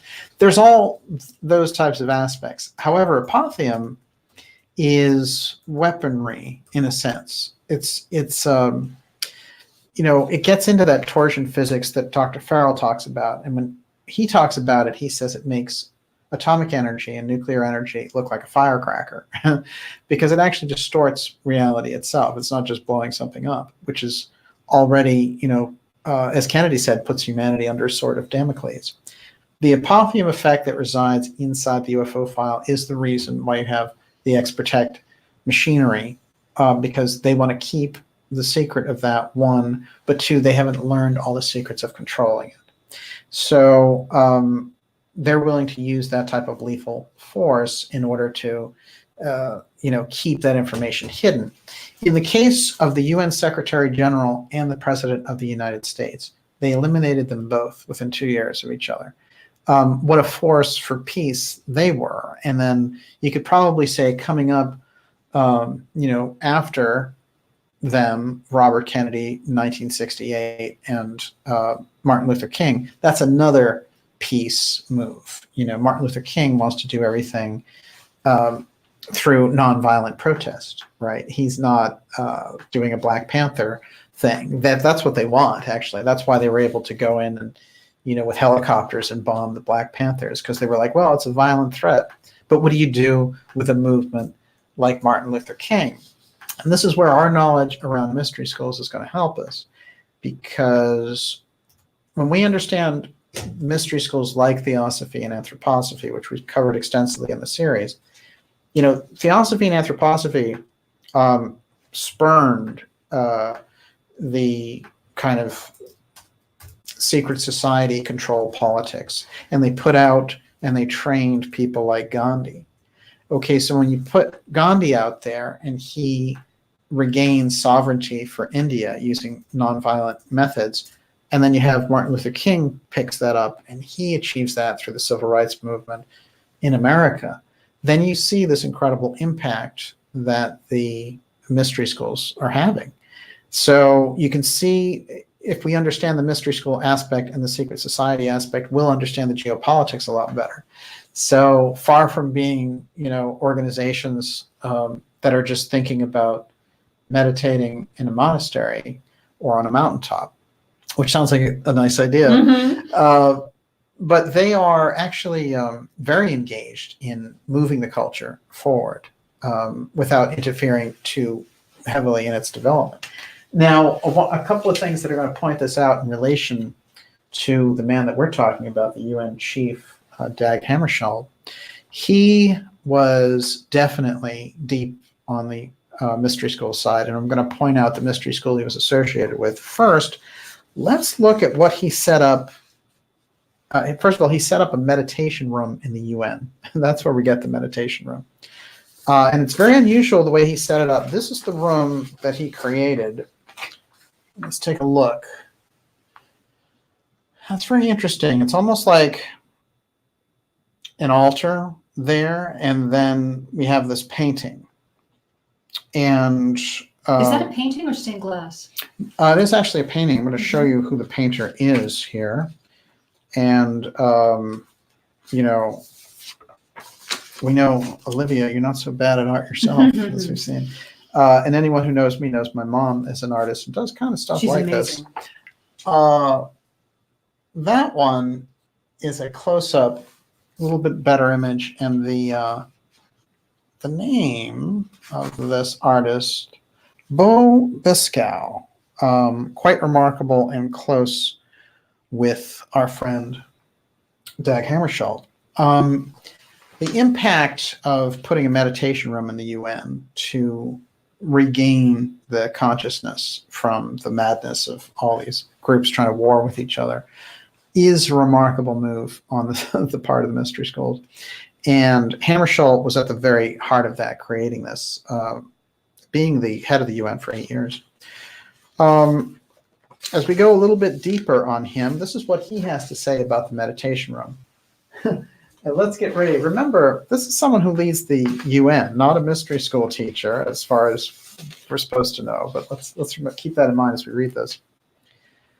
Okay. Now, they kept some of his letters, and someone from the UN Oral History Collection, journalist Pauline Frederick, has this to say. He was instrumental in creating what he called the meditation room. He said that this house, which he referred to the UN frequently, this house must have one room dedicated to silence. I remember very distinctly one night when I heard that he had been working most of the night. At about 2 o'clock in the morning, he called some of his aides in, and that they assumed there had been some bad news from one of the fronts where the United Nations emergency forces were then located. But he said, I want to go down to the meditation room.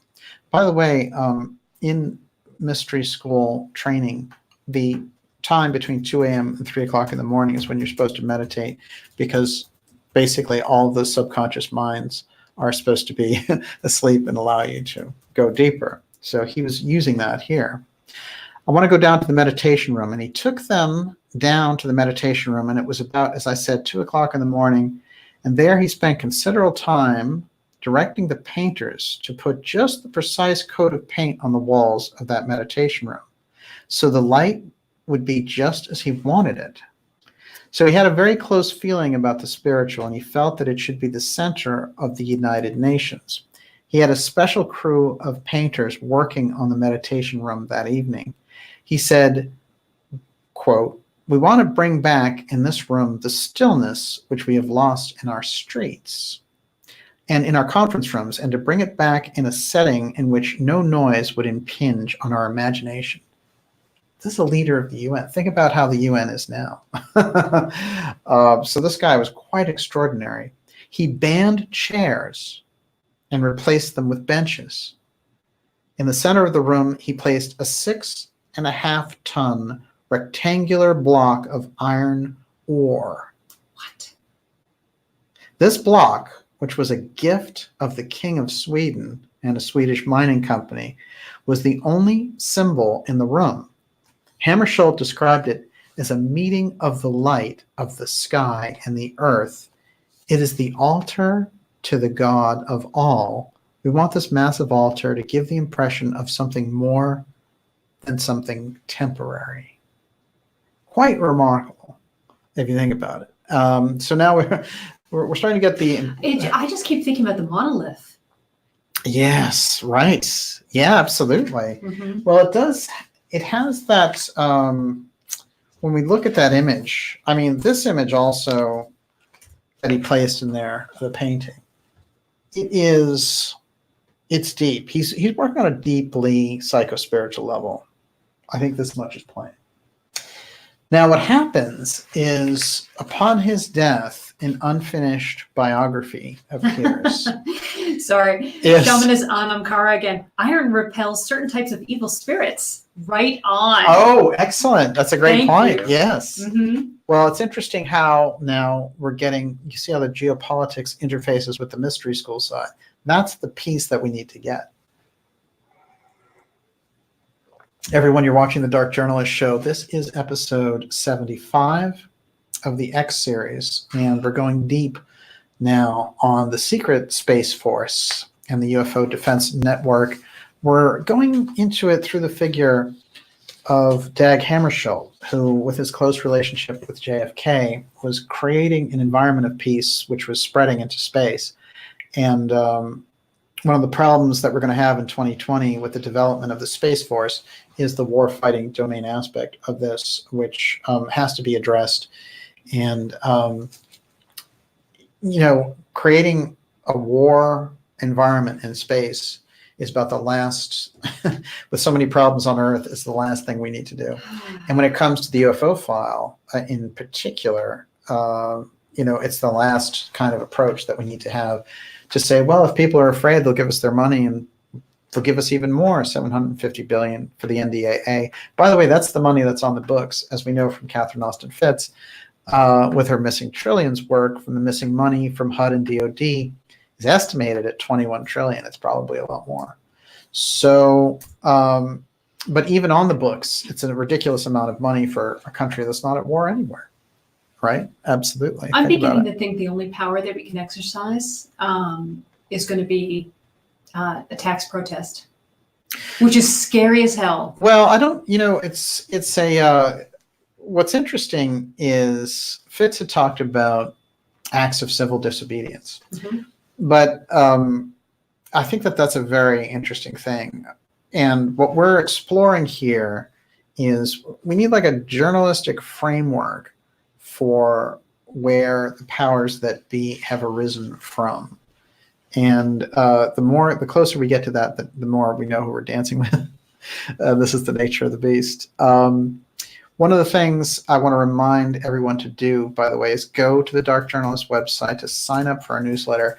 Now's the time to do that, to make sure that you're in the loop, basically. We've seen these incredible things around the social media networks and the shutdowns and all the various things that we've talked about.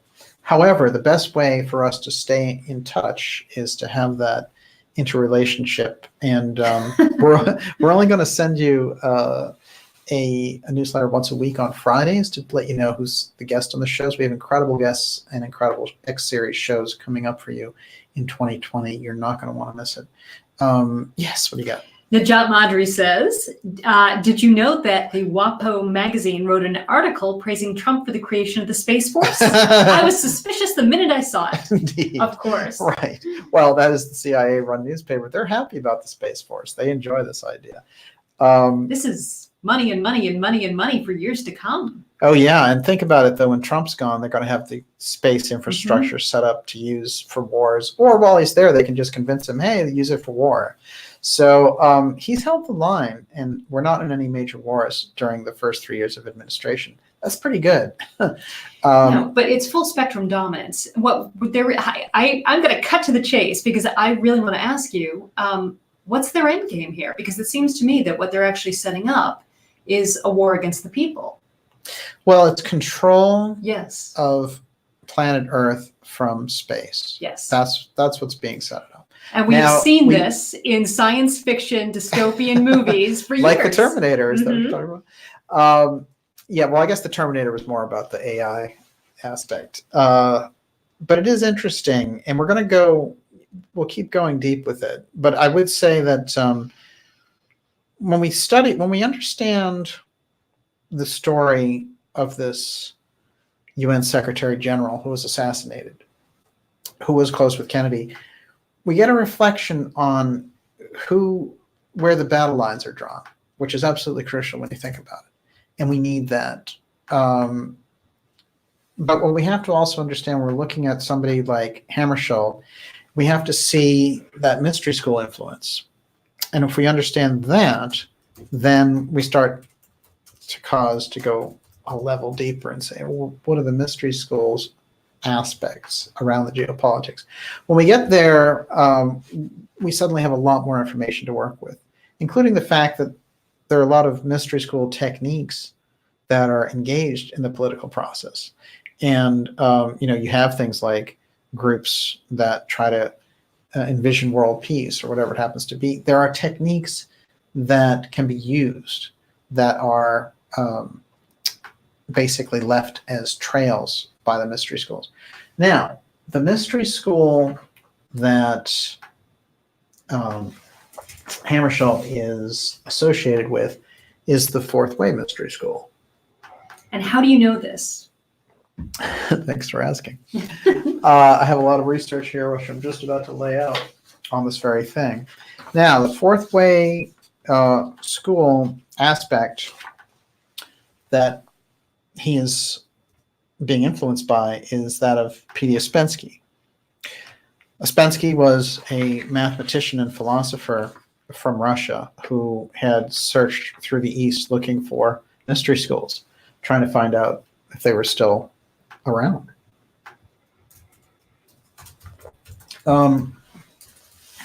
He wrote a series of lectures about this when he came back, but he was honestly very disappointed when he went out there.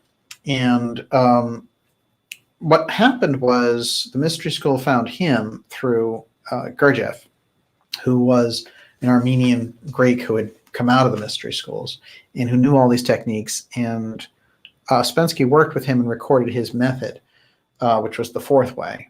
And he remarked on Gurdjieff that he was the most remarkable man he ever met. Now, he eventually broke with Gurdjieff, and he tried to teach Gurdjieff's system on his own, and a number of interesting things happened there. But one of the things that happened was a group of intellectuals around Ouspensky, including Aldous Huxley and Gerald Hurd and others, started to coalesce to get this teaching. And he was giving out these weekly meetings, a deeper level of that Fourth Way teaching. And he was one of the only official people who could actually teach it. The other one was A.R. Araj, who actually knew Dag Hammarskjöld. And it's very interesting, the deeper we go into this, there's, from the book, The Case of P.D. Ouspensky, there's something very interesting here. And I'm going to quote directly from it. There are the intellectuals like Christopher Isherwood. He wrote Cabaret, I think that's his big claim to fame. And W.H. Auden, note that name. Auden is quite interesting on this. Gerald Hurd, and the most famous of this group, Aldous Huxley. All four were once ardent rationalists, with two of them having once shown a left-wing bent. Suddenly, they tipped over to one or another form of mysticism as a way out of some sense of frustration. Huxley now writes articles about the marvelous visions he enjoys. This is 1962, a year before he died. Huxley now writes articles about the marvelous visions he enjoys as a result of experimenting with certain drugs. One wonders whether this is a very morally responsible thing to be advertising to the world. Huxley commented his search for the perennial philosophy in the mid-1930s by trying to find the answer for himself in the know thyself philosophy and method of P.D. Ouspensky. Huxley soon went on elsewhere. At the time in London, Ouspensky was the most likely guru, though he never called himself that, to make an appeal to the educated, reasonably intelligent person who had no place within orthodox religion nor any special inclination to be. And this is very true, actually. The version of the fourth way that Ouspensky taught was not laden with a lot of religious imagery. It was actually kind of almost like a very scientific system of being aware of yourself using techniques. But that combination of people, and we've seen before, there were a lot of literary characters around Ouspensky in the fourth way. But this is the group that got his ear. And when we see that mystery school interface with the political situation, it's very important to find which school they're associated with, because you start to figure out what they were up to and who was putting them out there. Very clearly in the case of Henry Wallace, who was the vice president, meant to be President X in 1945. From 40 to 44, he's the vice president. And he actually is directly out of the Theosophical Society, and in particular, the group out of California. So we're starting to get that feeling again here when we're looking into Dag Hammarskjöld, that this is an instrument of the mystery schools.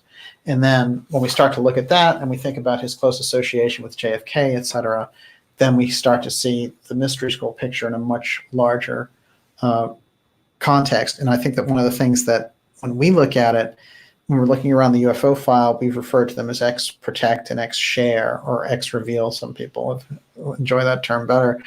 But X-share is definitely the noble side. They're kind of like the moral side of the advanced technology. And the X-protect is just, it's ours. No one's going to get it, and we'll do anything to protect it. So we start to get that interface around the mystery schools. Now, something that I think is very important and that we've touched on in 73 and in my interview with Joseph Farrell is DISC, D-I-S-C, which is the Defense Intelligence Security Command. It's very interesting. Now, DISC comes to us from the Torbit document. And I'm going to show how DISC relates to how we're in this situation with the Space Force and the same control battle over the UFO file that was taking place. Now, DISC was thought by a lot of people not to be a real group because they couldn't find, well, where is this? We're not finding it. It was actually a black project. But what's interesting is that, and what I'm going to reveal tonight, is that there were, in fact, people who hunted it down and found it, which is always helpful. Everyone, you're watching the Dark Journalist program, X Series 75. While I find this, Miss Olivia, how are we doing out there? Good. I've got a great question about mystery schools. Okay, sure. Steiner to God wants to know, all this stuff is frankly pretty scary. From what you've read from Steiner, do you think the benevolent spiritual hierarchies can protect us from some of this stuff, like 5G and the space fence? Well, it's amazing when you read Steiner's work how it sounds like you're reading something from the 21st century. So he was definitely a man out of time, telling us some things that were coming up.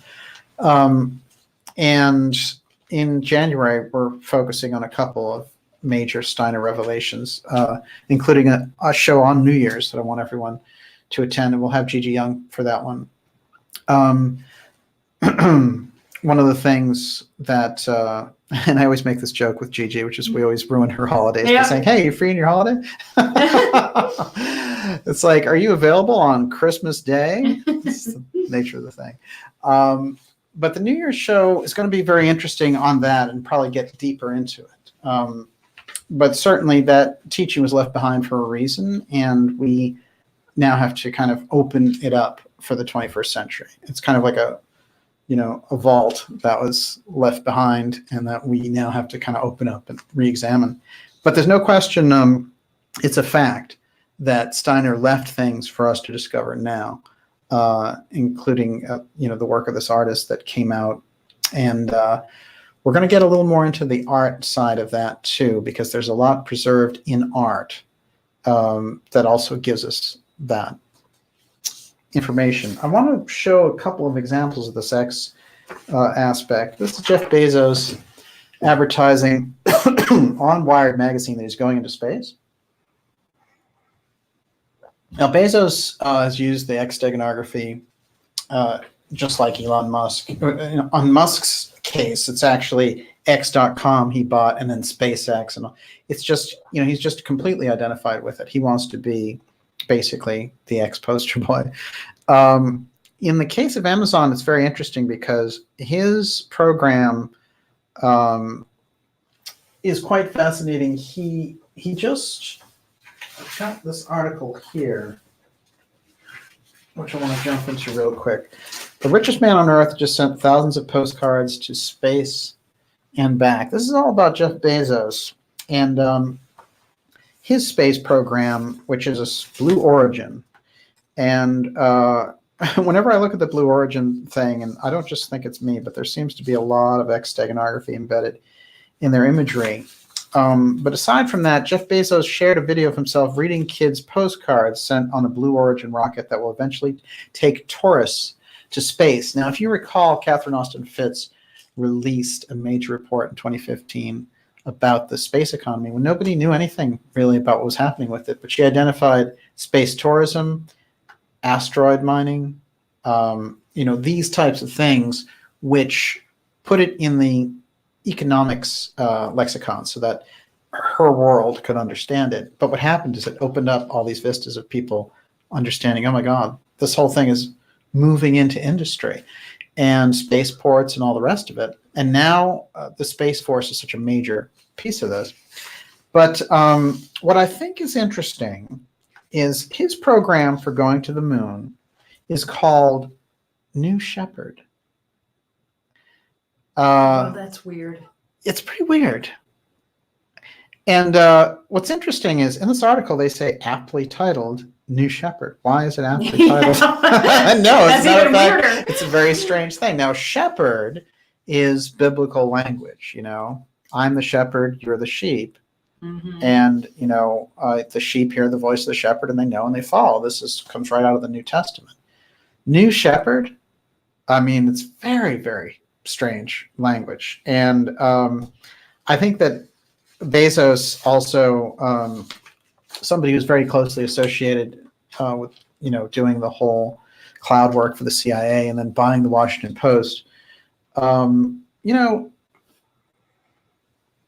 these are transfers of power and money. And really, he's playing ball with that as he had to. But then he becomes such a major part of the Bilderberg scene, of the Davos scene. He is the very essence of it because of his position. And now those people want to move and control things from space. And they also want to take all that money and time that we've spent developing space with the money we've poured into NASA. And one of the things in my conversation with Catherine Austin Fitts, she said, I want to make a claim for our share of that space infrastructure they've developed on our dime in the dark. So that's basically what's happened, which is we haven't been back to the moon in 50 years. They've spent all the money, our public money, making it, and now they're all going to have fun up there controlling the Earth from there. But in the meantime, the citizenry of Earth built it. So we have to have a share in it, and it can't be a war-fighting domain. So those two things, space is going to become so, so important over the next year that I think it's quite crucial that we're focusing on it now. See, just to show you, it says aptly named New Shepard. In Bezos' video, the specific model of rocket being developed to do just that, aptly named New Shepard, is successfully launched into space and landed again over a period of 10 minutes with no crew on board. Bezos himself is then shown reading some of the thousands of kids' postcards that were stowed aboard the test flight, including one covered in drawings of planets from a girl named Sophie. Mhm. And we know Sophie is the name of your favorite Sophia. robot. Sophia. Sophia robot. So there was a lot in that. I can tell you that the way that they're operating in space, it's very interesting. It's like what they want is each one wants that dominant spot, just like Musk wants that dominant spot. Now, when I was looking around at the rockets that were getting the most attention, I ran across a series of X rockets that I just want to show real quickly. And then we're going to move into the space treaty, and then we're going to take your questions. How are you hanging in there? Doing great. Let's take a look at this headline, though, before I do that. This is Putin fears the U.S. and NATO are militarizing space, and Russia is right to worry, experts say. Okay, this is CNBC saying this, okay? No fan of Putin. Putin fears the U.S. and NATO are militarizing space, and Russia is right to worry, experts say. We're not supposed to be militarizing space. Why? Because we have an outer space treaty. And what does it say in the outer space treaty? You can't militarize space. So what's going on?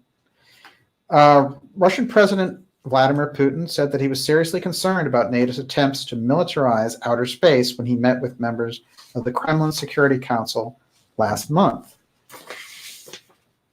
Putin warned Wednesday that the U.S. saw space as a theater of military operations. It's not supposed to be a theater of military operations.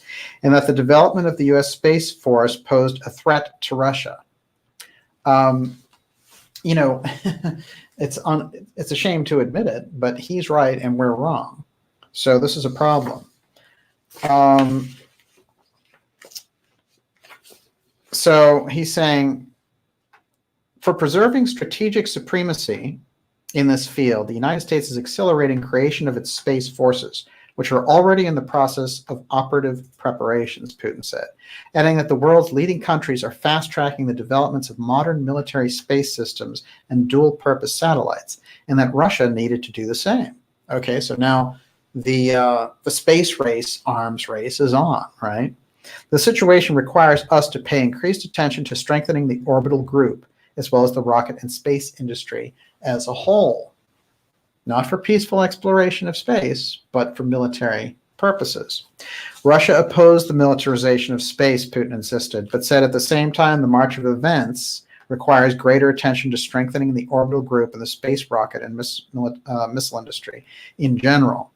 Putin's comments Wednesday reiterated those he made in late November to his Security Council, in which he said he is seriously concerned about NATO's attempts to militarize outer space. We have a big problem here. We already have, countries out there that are objecting to this, that we have treaties with. And so we break those treaties and just be like, hey, we're doing it with the Space Force, and here's another $750 billion every year for the military-industrial complex. You know, these are bad decisions. So let's take a quick look at this outer space treaty. And how are we doing on time over there? It's getting late. Yes. Well, we had to get that late start, but this is what we'll do. We'll start taking questions in 10 minutes. Okay. The Outer Space Treaty, formerly the Treaty on Principles Governing the Activities of States in the Exploration and Use of Outer Space, including the Moon and other celestial bodies. This is crucial. Is a treaty that forms the basis of international space law. The treaty was opened for signature by the United States in 1967, entered into force in October 1967. Among the Outer Space Treaty's main points are that it prohibits the placing of nuclear weapons in space. It limits the use of the moon and all other celestial bodies for peaceful purposes only. We're on treaty for that. When you break a treaty, that's a wartime act. So what are you going to do with the Space Force? Now, this is important. All other celestial bodies for peaceful purposes only, and establishes that space shall be free for exploration and use by all nations, but that no nation may claim sovereignty of outer space or any celestial body. So in other words, you can't go up to the moon and say, this is my part of the moon. The Outer Space Treaty does not ban military activities within space, military space forces, or the weaponization of space, with the exception of the placement of weapons of mass destruction in space. It is mostly a non-armaments treaty and offers ambiguous regulations into newer space activities such as lunar and asteroid mining. I think that last part was added by the Trump administration. The Outer Space Treaty represents the basic legal framework of international space law. Among its principles, it bars state parties to the treaty from placing weapons of mass destruction in Earth orbit, installing them on the moon or any other celestial body, or otherwise stationing them in outer space. It exclusively limits the use of the moon and other celestial bodies to peaceful purposes and expressly prohibits their use for testing weapons of any kind, conducting military maneuvers, or establishing military bases, installations, and fortifications. So clearly the Space Force is going to be in violation of all that. And this nature of weaponizing outer space is something that we don't want other countries to do, so we can't do it. But if it appears as like, hey, here's a new thing where we can generate more income. Now let's talk about creating a UFO defense network, because that's the next thing that they're going to imply by having the Space Force ready, that they're ready to take on a threat. Now, we remember that the whole ATIP TTSA thing was all about threats. This, got a threat here, it's a UFO threat.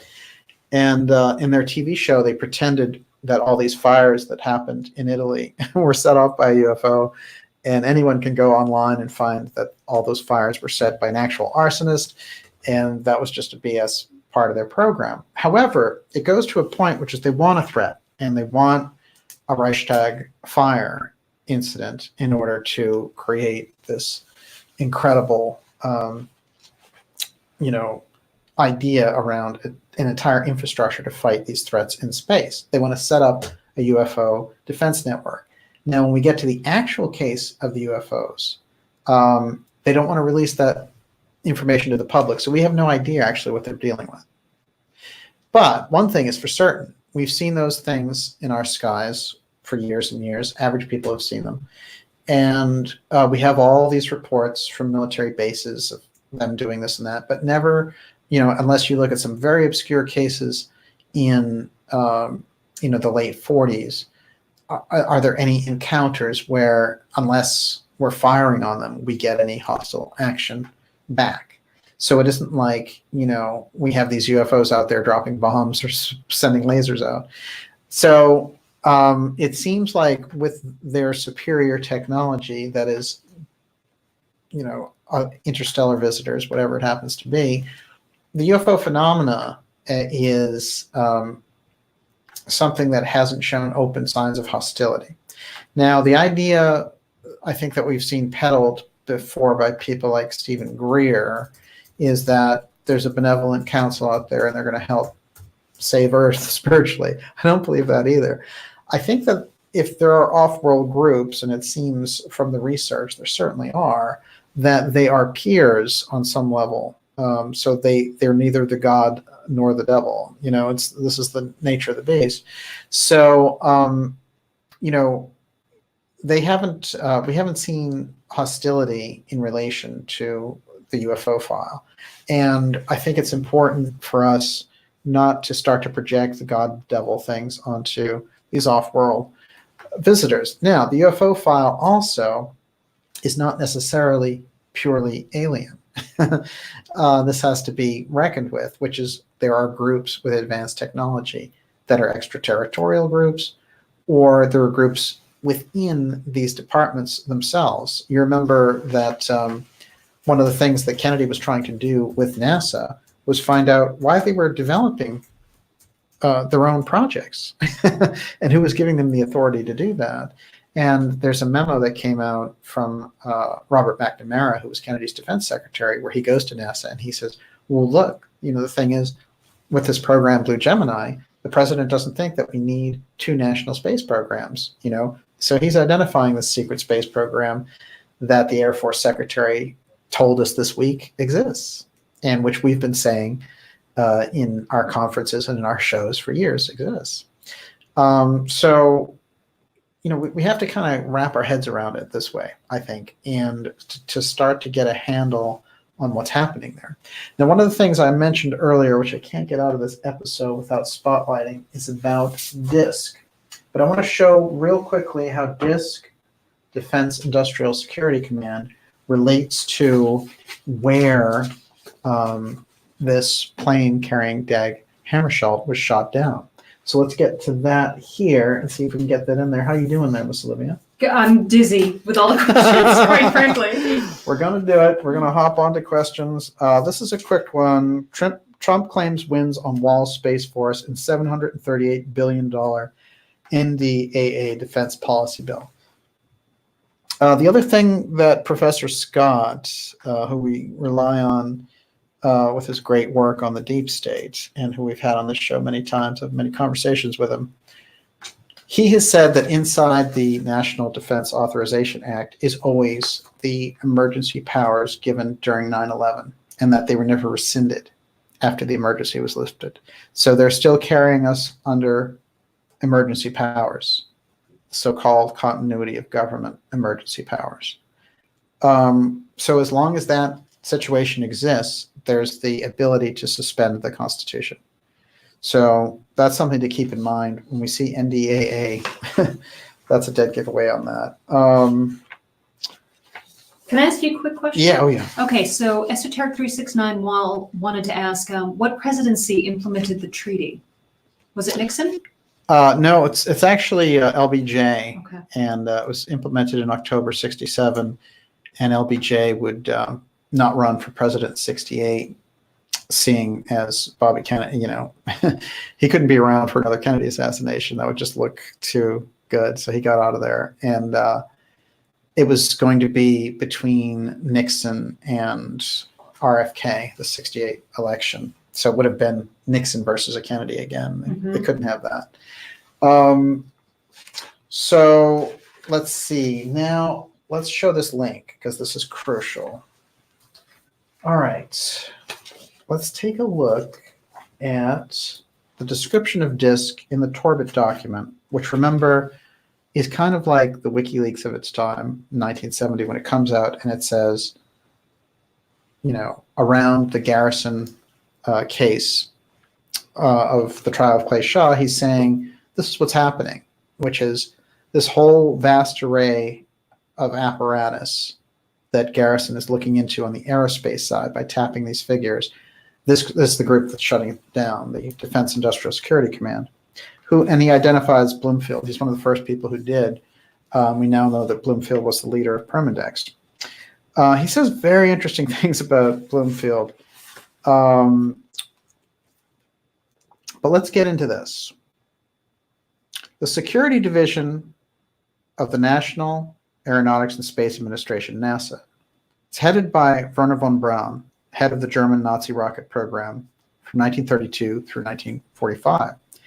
The headquarters for this group was the Defense Industrial Security Command at Muscle Shoals Redstone Arsenal in Alabama and on East Broad Street in Columbus, Ohio. In fact, when people looked into these addresses, they found, very interestingly, some very interesting federal facilities. They couldn't locate DISC, but it was there. The Defense Industrial Security Command is the police and espionage agency for the U.S. munitions maker. DISC was organized by J. Edgar Hoover, William Sullivan. We shall later examine the involvement of a large number of DISC agents. These agents include Clay Shaw, who Garrison put on trial for the assassination of John F. Kennedy, Guy Bannister, who originated the X designation in the UFO file, David Ferry, who was a CIA mafia pilot who had Lee Harvey Oswald in his Civil Air Patrol unit at 15 years old, Lee Harvey Oswald, who said when he was at Riley Coffee Company in New Orleans, "I'm going to join NASA," to his coworkers, and others, with Permindex's Louis Mortimer Bloomfield of Montreal, Canada, in charge. So Bloomfield is in charge of DISC. That's a pretty heavy-duty position. Bloomfield had worked for the CIA, but this is pretty major.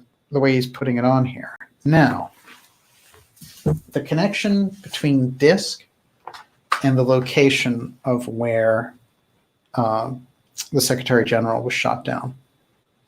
Take a look at these two, familiar from our conversations with Dr. Joseph Farrell.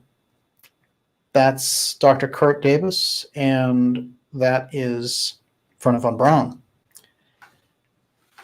We got them from Nazi Germany, and they became our foundation for the Apollo program. We know that von Braun is heavily identified as that paperclip aspect, and in the Torbit document, he's seen as somebody who is the key operator for DISC, Defense Industrial Security Command.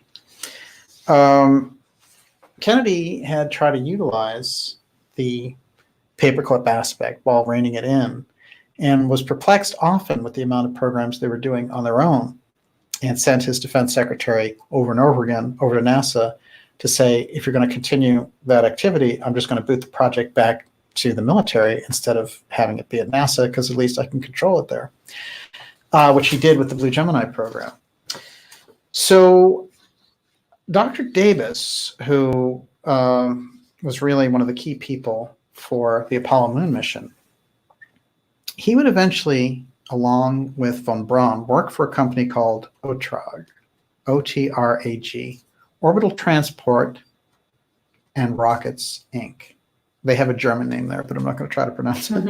It was a German company based in Stuttgart, which planned in the late 70s and early 80s to develop an alternative propulsion system for rockets. OTRAG was the first commercial developer and producer of space launch vehicles. The OTRAG rocket claimed to present an inexpensive alternative to existing launch systems. Interestingly enough, they are the only company that launched a private rocket prior to the stuff that we see going on now. But Kurt Davis served as chairman of the board of OTRAG after his retirement as director of NASA's Kennedy Center, and Dr. Werner von Braun served as scientific advisor. Now, what's interesting is in the same place where our friend had gone in to break up this battle in the Belgian Congo, the UN Secretary General, he actually, we're going to see that this company grew up there, OTRAG. The OTRAG rocket was intended to be an inexpensive alternative to the European rocket. And they had an ORTAG satellite launch vehicles. So what happened was, in the face of doubts by Davis and von Braun, Kaiser chose in 1975 to set up testing and launch facilities in Zaire, the Democratic Republic of Congo. This is exactly the same place where the UN Secretary General was trying to set this up.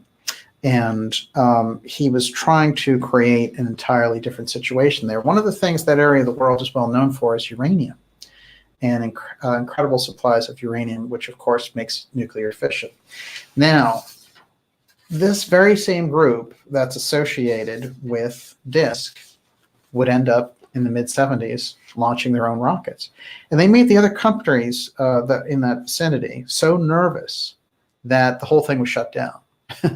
Because they were like, hey, they're firing long-range missiles. Sure, they say it's for space, but what if they're aggressive? And they shut the entire network down. Now, what's fascinating for me is tying it all back to this strange assassination of the Secretary General of the United Nations.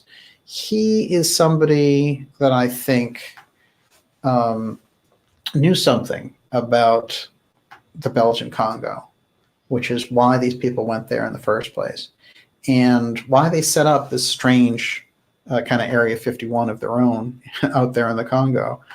The tie-in of that, I think, with this extraordinary shooting down of the plane after he went to a mission to fix the situation, I think is remarkable. And I think DISC gives us that answer now that we're still facing this tug of war. And when we go into the secret Space Force aspect of this, we know they've been out there. So this idea that, hey, we have to catch up with China and all this stuff. Hey, look, you've been 50 years of a black space program. That's the secret space program. So they've been utilizing that. And with the continuity of government program, they've had the ability to hide it all from the public. However, if you're going to start taking large-scale money, $750 billion every year for the NDAA, and including the Space Force in that, and starting to militarize outer space, we're going to need a lot more answers. And that's just not going to fly. So we're seeing this battle out in the open, coming more out in the open. This is the same battle that JFK was taking on.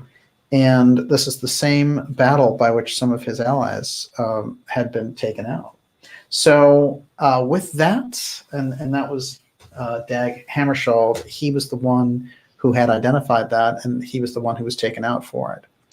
So that peace in space that JFK wanted to bring, along with Dag Hammarskjöld, him through the UN and JFK through the policy of the United States, instead, what we got was the Cold War, Vietnam War, and militarization of space now, hostilities, arms races, drug running, So obviously, the balance of these forces fighting each other, we're starting to see the battle lines a little bit more clear.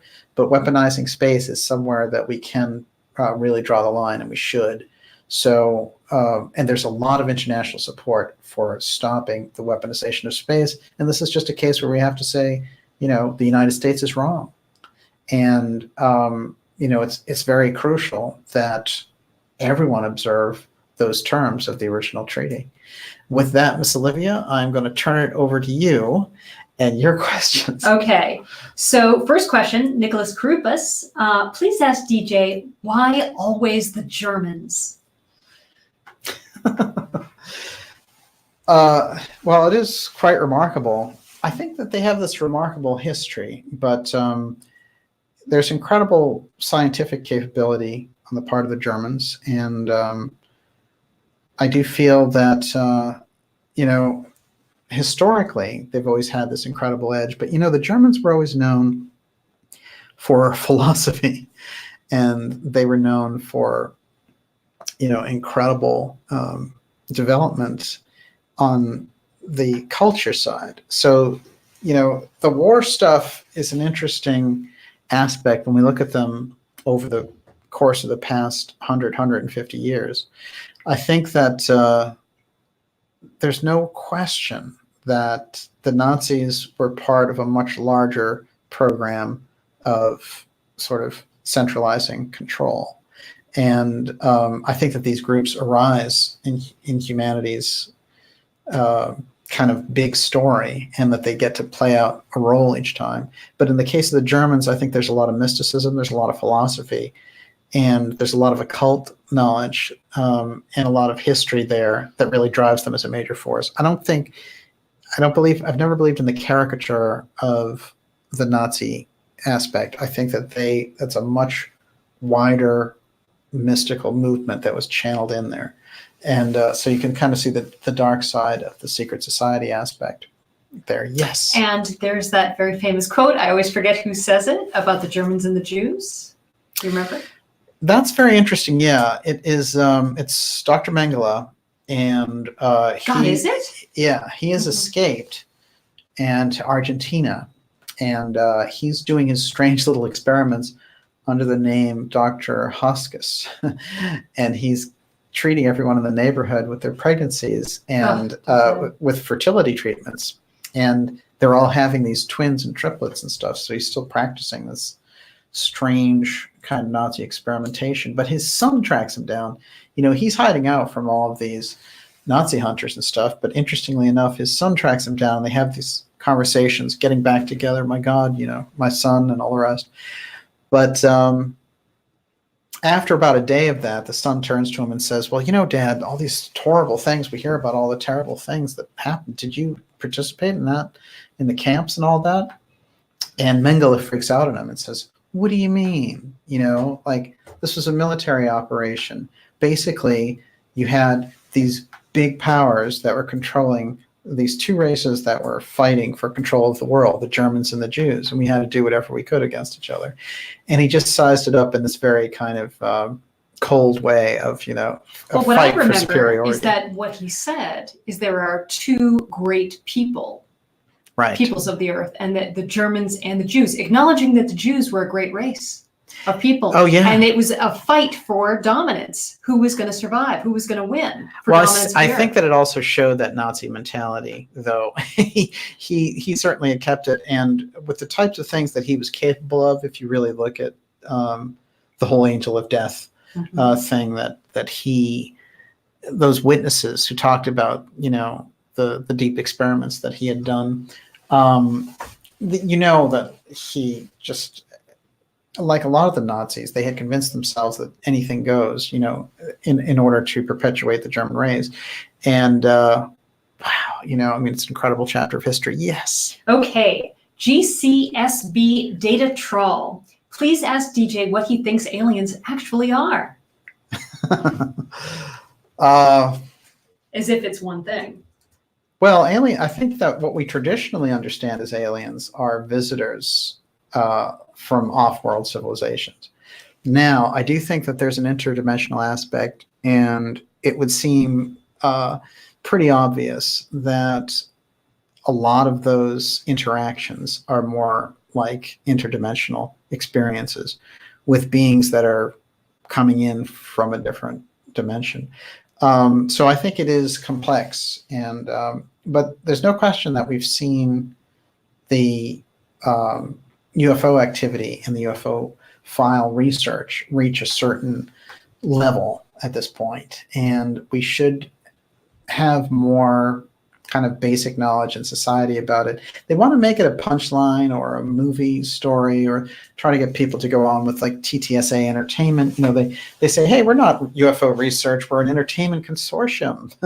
They want to do movies and all this stuff. And I think it gets away from this core realization that there's something else out there. And it does demonstrate remarkable effects that we call apotheum on this show. And those effects are extremely disruptive in the physical environment, right, that we've seen. What happens when UFOs show up? Lights go out, right? People start missing time.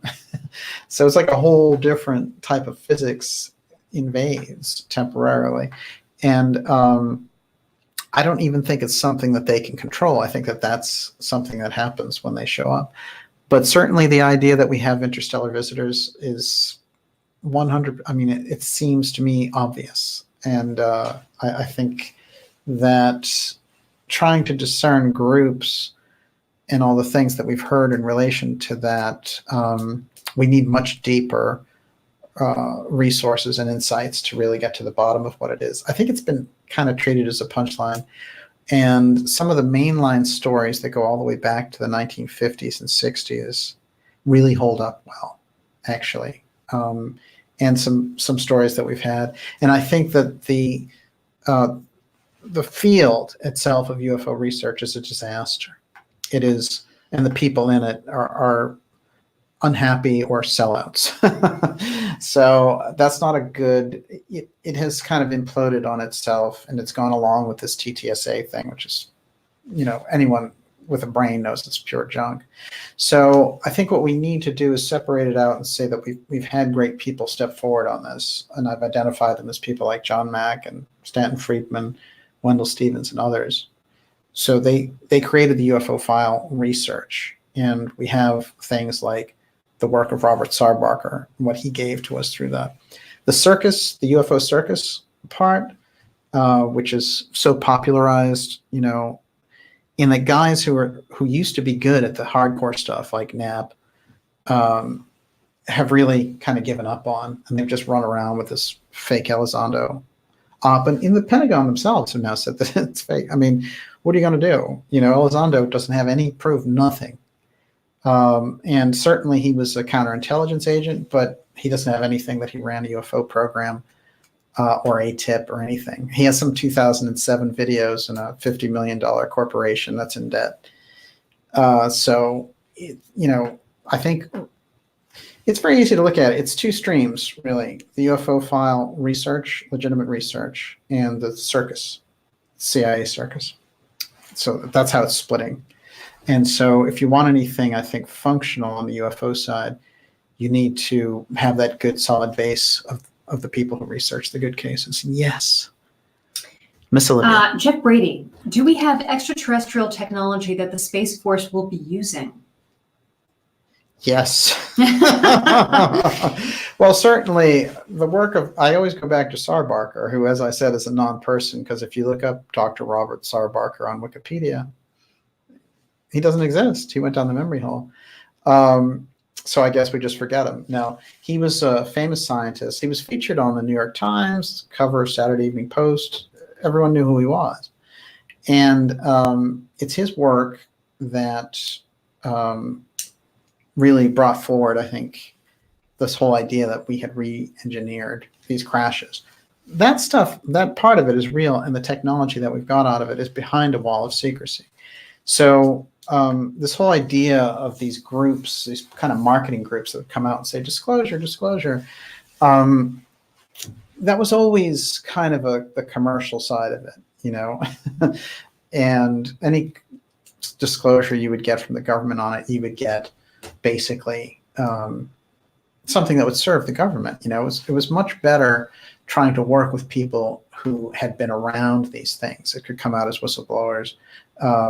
You know, and whistleblowers had their issues, but the whistleblowers who had been inside working on programs, who you could test their bona fides and stuff. I mean, we had so many, and we've seen so many marketing ops promoted, you know, horrible things like people pretending to be ambassadors for the galaxy and things like that, that the intel, they almost don't even need to mess with the field because it's so distorted. But they do, and the marketing forces do, and there's a very tiny, thin corridor right down the middle, I think, that legitimate people can get into. And for this kind of work, I always recommend Dr. Joseph Farrell. And I think that Linda Moulton Howe's work on her body of work over time has been very informative. Stanton Friedman's work is excellent. And he's somebody who really understood secrecy, I believe. Wendell Stevens' work is very outside the box, and he went deep trying to use his own knowledge about it. We've seen other extraordinary people like Stan Fulham come forward, who's an ex-NORAD guy, to give us some of his insights. So we've had some real breakthroughs, and they're more sort of few and far between now, I would say. Okay, yes. Okay, Aether. So what was the relationship, if any, between, is it Mr. Hammarskjöld? Is that how you pronounce it? Yes. Okay, and Patrice Lumumba. Could it be possible that their communications was a factor leading to both assassinations? Well, there are political reasons straight up that you could look and say why they assassinated him, but you have to go into that aspect of the Belgian Congo fight, and the CIA always has a puppet that they're looking to install. They have them ready on the sidelines, and sometimes it doesn't work out. But I think in the case, they were very much worried about Lumumba, and I think that, again, across the board, when you look at the sweep of history in that period, they got rid of the UN Secretary General. They got rid of the US President, John F. Kennedy. They got rid of the entire government in the UK with the Profumo affair. They got rid of the leaders of Italy and Greece. And they got rid of, all the way back to Arbenz and people like that in Guatemala. So this is what they're good at, which is overthrowing companies, spreading dissent, madness, and all the kind of craziness. That's what the Central Intelligence Agency is good at. And the people who developed it, Harry Truman and the rest, saw it as a Frankenstein monster out of control. And look at us in 2019. They're still trying to control political elections. They're trying to hijack the UFO file, the things that they do around the world, droning wedding parties and things like that. It's a completely out of control organization. And it's the reform of the Central Intelligence Agency, or its elimination, is absolutely crucial to the future of the United States and the world. So, you know, And we could quote you on that. I mean, there are other intelligence organizations like Mossad, you know, and these different intelligence units, which are built for something else. Gathering intelligence is different than determining who leads a country, you know? So what happens is these intelligence groups get too big for what they're supposed to be doing. Kennedy, when he got into office, couldn't believe the things that these people were taking on themselves. You know, he's like, what do you mean they're throwing that election? You know, what do you mean they're going to take over Laos? I didn't give the order for that. And he shut them down when they were trying to take over Laos. Eventually, they got themselves, you know, like that whole apparatus got into the Vietnam War. But it's quite fascinating when you go deep on it. Yes. Hold on, I lost where it is. Where is it? Okay, here we go. Jim Roy, how will X-Tech burst out because it can no longer be concealed? I mean, that's part of the plan, is that they really want to start releasing this, right? Yeah, well, X-Tech has to be paid attention to, which is they've already had the X technology for years. So they're so far ahead of us on it. One of the things that the Secretary of the Air Force came forward and said, which I think is important, which she said, we need to get more information about these classified programs out to keep a competitive edge. In other words, if the public is too dumbed down, they're not going to understand our need for certain things, or they're not going to understand what's happening. It's an interesting way to put it. I believe that there are people who feel inside of these programs that there's just too much of a gulf between what the public knows and what the program holds. Now, the people who hold the secrecy in these programs have erected that, and the people that they answer to are much higher than the public. This is the nature of the problem. That's why you have a schizophrenic issue going on in America in relation to the leadership. So, you know, what needs to happen, obviously, is the gulf between those two things. The transparency needs to open up, and we need to make our own decisions about these things. What was it Winston Churchill said, you know, when Hitler was on the rise, and when he was saying things, they were like, don't say that because it might upset Germany. And he said, I have to tell the people. That's really what the situation that we're in. And, you know, this is only one of the issues, but the space issue is very crucial. And the acknowledgement of the UFO file and the keeping the militarization out of space so that it doesn't happen up there the way it was originally set up. I want to play something real quickly, see if I have any battery left to play this. Mm-hmm. This is Kennedy talking about Dag Hammarskjöld as soon as he learned of his death. Here we go. Honored delegates, ladies and gentlemen, we meet here in an hour of grief and challenge. Dag Hammarskjöld is dead, but the United Nations lives. His tragedy is deep in our hearts, but the tasks for which he died are at the top of our agenda. A noble servant of peace is gone, but the quest for peace lies before us. And that is what happens here, which is the quest for peace lies before us. Now, we've lost a number of these people along the way, but what we're looking for is that kind of transparency in the cause for peace, because so many of these forces, after they have harvested all of our money and all the rest of it, they want to create this war scenario because their mentality works on that kind of dominance level.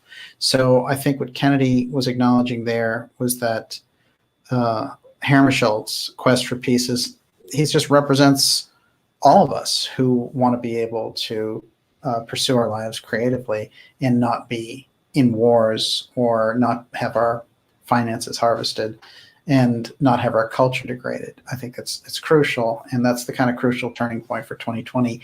Yes, Miss Olivia. David Termina, DJ, if the Nazis succeeded in building a flying saucer, it would make sense if they hit it on the Antarctica. Wouldn't you agree? Well, it's quite interesting. The way I look at it, 100%.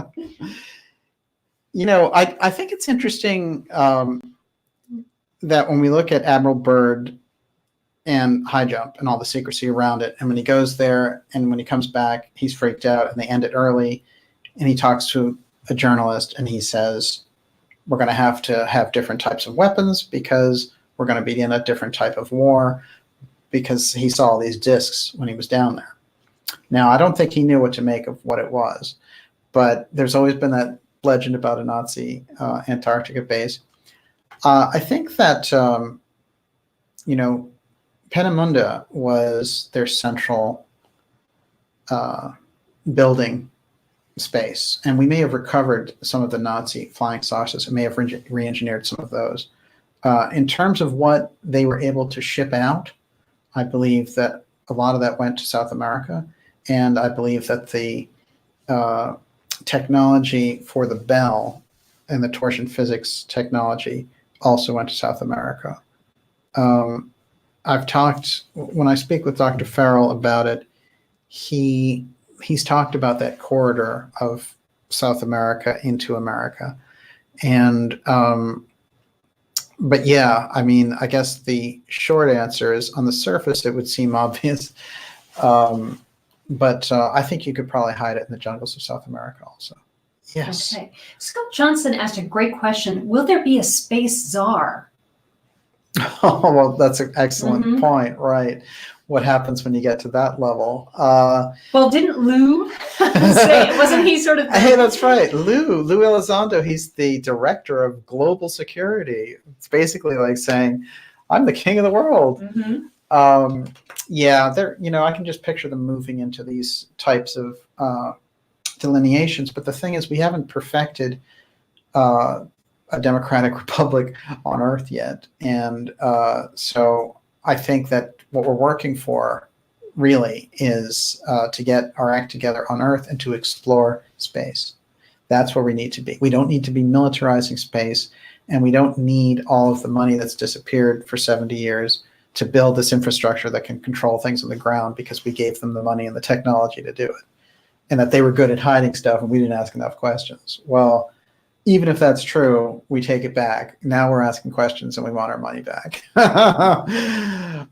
Miss Olivia, we'll take 2 more questions. Okay, I really wanted to make time for this one. Yes. Raul Madrid wants to know, why does the deep state want to keep Trump away from Putin? Yes. Putin, I am fascinated. Well, I'll tell you this. When Kennedy met with Khrushchev, he said, I only want the translator there, and everybody freaked out. When Reagan met with Gorbachev, he said, I only want the translator there, and everybody freaked out. When Trump went to meet Putin, he said, I only want the translator there, and everybody in the media and the Democrats freaked out. I think the fundamental thing is whatever that structure is that controls the media and controls the government apparatus does not want those 2 leaders of very powerful nations on Earth sitting down and discussing the UFO file openly together. Because when they do, if they form their own policy that's outside of the needs of that deep state, then that's a very kind of crucial threat to this deep state apparatus. Coming into contact with the power of that deep state, I always go back to things. It's funny, tonight we touched on DISC and the Torbit document a little bit, because we've done shows on Garrison and the Bloomfield papers in the past couple of shows.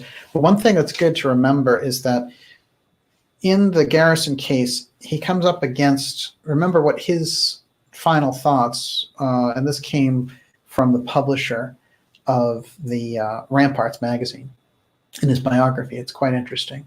He said that, Garrison was calling him. I almost said Gurdjieff was calling him. No, it's Garrison. Garrison was calling him, and he was saying, I found this out, I found that out. And the guy's life was starting to get weird. People were starting to follow him and all the rest of it. He was starting to get a feel for what Garrison was under and starting to avoid him, actually, because he's like, oh, God, now I'm talking to this guy, my own life's getting upside down. And so finally, he was hiding out in the mailroom of Ramparts magazine. And Garrison tracked him down there and got him on the phone and said, we've got the total wrong idea about this. I need to tell you this just in case anything happens to me. We shouldn't be looking at what we were traditionally looking at, like Texas oil men and things like that. The heart of the conspiracy to eliminate John F. Kennedy was in the aerospace wing of the military industrial complex. And he identified the contractors that he felt were involved, Lockheed Martin and Boeing. And you always see them around whenever these UFO things pop up, like the TTSA or whatever. There's always tons of Lockheed Martin people. Not that those people are doing anything wrong. I'm just saying they're associated with that monolith. So, but this is, where Garrison had danced with this factor we're talking about, this deep state factor, directly. And by coming up against DISC and by coming up against this paperclip aspect, he was running up against this thing while he's investigating the president's murder. So I think that we have to understand that it is a force that exists and can, conscript incredible powers onto itself. And so that any, direct confrontations with it will leave you as it left Garrison, in a sense, which is, they had taken his reputation and basically taken his job. So, and a lot of that rests on the fact that they control the media so much. And, we have a little bit of a problem when we get to the bottom of things. I think that in the media, they've trained us in a certain way. And I see this happen, unfortunately, a lot in the independent media now. There's something I call 2 minutes hate. Well, I don't call it. It's from George Orwell, but we see it all the time. And in the 1984 movie, they would have people and they'd come up and they would scream at the screen for 2 minutes when they would see Goldstein, and they get their hate out and they go back to their brainwashed programming. So it was this togetherness hatred thing, but you see it all the time. There comes a certain point when we look across the political spectrum and we see really kind of terrible and talentless people like Nancy Pelosi and stuff like that. However, and Hillary Clinton and, all this stuff. But the problem is relentlessly beating away on that gives us a false satisfaction that progress is being made. Awesome. And, awesomely stated. So in my opinion, less 2 minutes hate, more getting into what's behind, seeing through the people to what's behind them, pulling the strings. Yes. Okay, last question? Yes. Please. Okay, Najat was saying, I want to find it, I'm convinced Trump has help that is beyond the military. A lot of people feel this, that there's a certain amount of magic. He's like a martial artist that can get out of any kind of a hold. Where does this come from? Well, it's interesting. I mean, we know that Trump studied Norman Vincent Peale, and that's a lot of positive attitude affirmation. One of the things I wanted to mention about Hammarskjöld is his friend and the person he interpreted was Martin Buber with the whole I am thou and all that stuff. That's also one of those. He's kind of like a Norman Vincent Peale. One of the strangest things in all of this, when you're talking about Trump, is his association with Roy Cohn. Because Roy Cohn could be seen in three places, at the McCarthy hearings, at Studio 54, and representing just about every mobster on the planet. But he's the deep state sea creature that gave Trump his legs. And his own relationship he used with Trump very well until his death a decade or so ago. And that's a picture of him there holding up a picture of Trump. They're incredible, him schooling Trump in the ways of how to get things done in Washington and New York came from the fact that he was all the way back here helping out Joseph McCarthy, Senator McCarthy, in the McCarthy hearings, supposedly weeding out communists. But here's what's interesting when we look at that and those connections. And this is absolutely fascinating. In Joseph Farrell's book on McCarthy, he finds out that what is Roy Cohn doing to a lot of those military officials? He's browbeating them about Project Blue Book. What? Say that again? He's browbeating them about Project Blue Book, the Continue. UFO program. Mhm. So when we think about that, he has that deep level back in the early 50s on the UFO file. And then he becomes this kind of swamp creature. But what do you mean browbeating them? He is. He's demanding that there's a whole thing about the Monmouth Air Base in New Jersey that Farrell goes into in the book. And I highly recommend that book. But he starts saying, like, you know, what was going on with the security for Project Blue Book.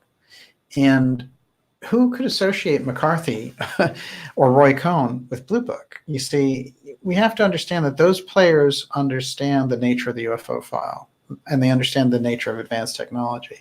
Once we get our heads wrapped around that, their careers make a lot more sense, I think, when we look at it. And let's not forget Cohn with a very young Roger Stone. That sort of gives us some other answers, I think, there. So a lot of people have suggested that Trump is a time traveler. What say you? I don't know. I didn't see him in the 22nd century when I was there, so it's tough to say.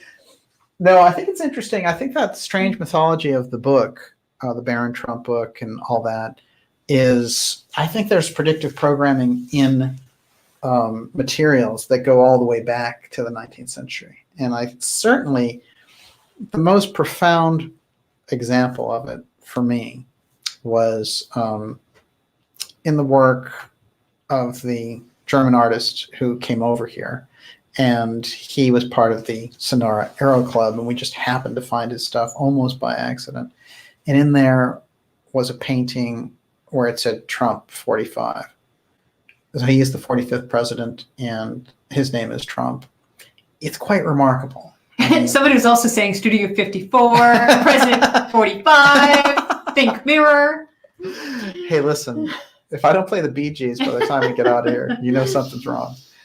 But yes, I think that there's a lot of things there with Trump. And we are, you know, one of the good things about the Trump administration is by addressing things, even by talking about things like the JFK assassination, 9/11, he opened up the dialogue that was very stifled, and nobody could say this or say that.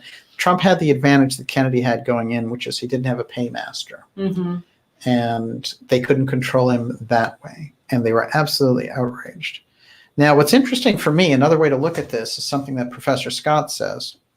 He says that the key group trying to get rid of Trump is what he called the middle managers. And the middle managers don't have any ethics and they don't have any morals, but they can manage money and they can manage situations when things are going well, in a sense. And they just want things to continue to go well, and that they're afraid that their various nests of power will be disrupted by somebody who doesn't respect that system. So this idea of middle managers, I think, is something that we need to explore a little bit. I want to remind everyone, you're watching the Dark Journalist program. This is DJ X series, now 75. And this is going to be our latest ending because we started so late. It's almost midnight. It's true. It's one of those. But of course, I'm only getting started this late. I don't know about you, but I am hungry. It's been absolutely. It's been terrific, really, to have everyone here. I want to remind you to go to darkjournalist.com and sign up for our newsletter. It's free and just keeps you in touch with us with the massive kind of censorship lockdown that's going on all across the social media networks. I'd say make sure that you're signed up with us and that we have that communication link. And there's not a lot of marketing or anything through that. We just send you the newsletter once a week, and you know what we're up to with some incredible guests coming up for you in 2020. And I also want to say sign up for the site and subscribe when you get there. Support this program and the work that we're doing. And we've made it incredibly affordable for you to get on board and do that. And for 2020, you're going to want to, there's some very special things. A little hint in relation to the hot zone. coming up that you're not going to want to miss. And the work that we're doing in 2020 is all thanks to you. And so we really appreciate it. And finally, Miss Olivia. I have a few people to thank. Yes. Mike D, Charles Marlowe, Kimberly T, and Gil and Joy R. Thank you so much for your super chat contributions. Fantastic. And we saw Carly from Dimensions and Beyond out there tonight helping out. Thank you so much. And Gigi's out there. Gigi Young, we're going to have you New Year's. And we're going to set the tone for 2020 and see what Gigi's up to. She just did an incredible In Plain Sight episode, and she did another one on reincarnation, both remarkable indeed. It's great to see everyone out there. I'm going to do a few shout outs since we're here and we haven't seen you in a little while. Michael Gulp, and it's great to see you out there. Jim Roy, Audrey Harris, Lee, Najat. Fantastic. It's a great crew. It's good to see familiar names the minute I turn there. But it's great to see new names too. Tracker 001. Best damn podcast. I like that. See the mark. Thank you. Appreciate that. Daniel Browning. Happy holidays, Najat. Great to see you. Everyone, we'll see you next week. And are we doing a live show next week? We're gonna be here, and we definitely Michael Hudson. It's great to see you out there. I know Kate's out there. It's great to see you. Louis von Beethoven, thank you. It's great to see you too. We will see you all. Scarlet Fire, terrific. We love you too. And we will see you all next week. Finally, the last question of the evening, Miss Olivia, is... Somebody said pancakes. I'm thinking pancakes. I think pancakes. They sound great right now. It's basically the morning. But whole grain, wholesome pancakes. That's a good idea. I don't think so. Everyone, thank you so much for joining us. And we will see you next week. And have a terrific weekend. And let's keep our eye on the Space Force developments. But a week of headlines, my goodness. The secret space program is out of the bag. And let's remember our friend Dag Hammarskjöld, who installed the meditation room at the UN and who, as director, tried to literally make that happen with President Kennedy, peace in space. And that's what we need, peace in space. Not war efforts in space, not war fighting domain. Let's forget about that aspect. Space already has a treaty for peace. Let's just honor it. So with that in mind, we will see you next week. Okay, thanks everybody. Have a great one. And of course, we're going to end the broadcast, but it never really ends.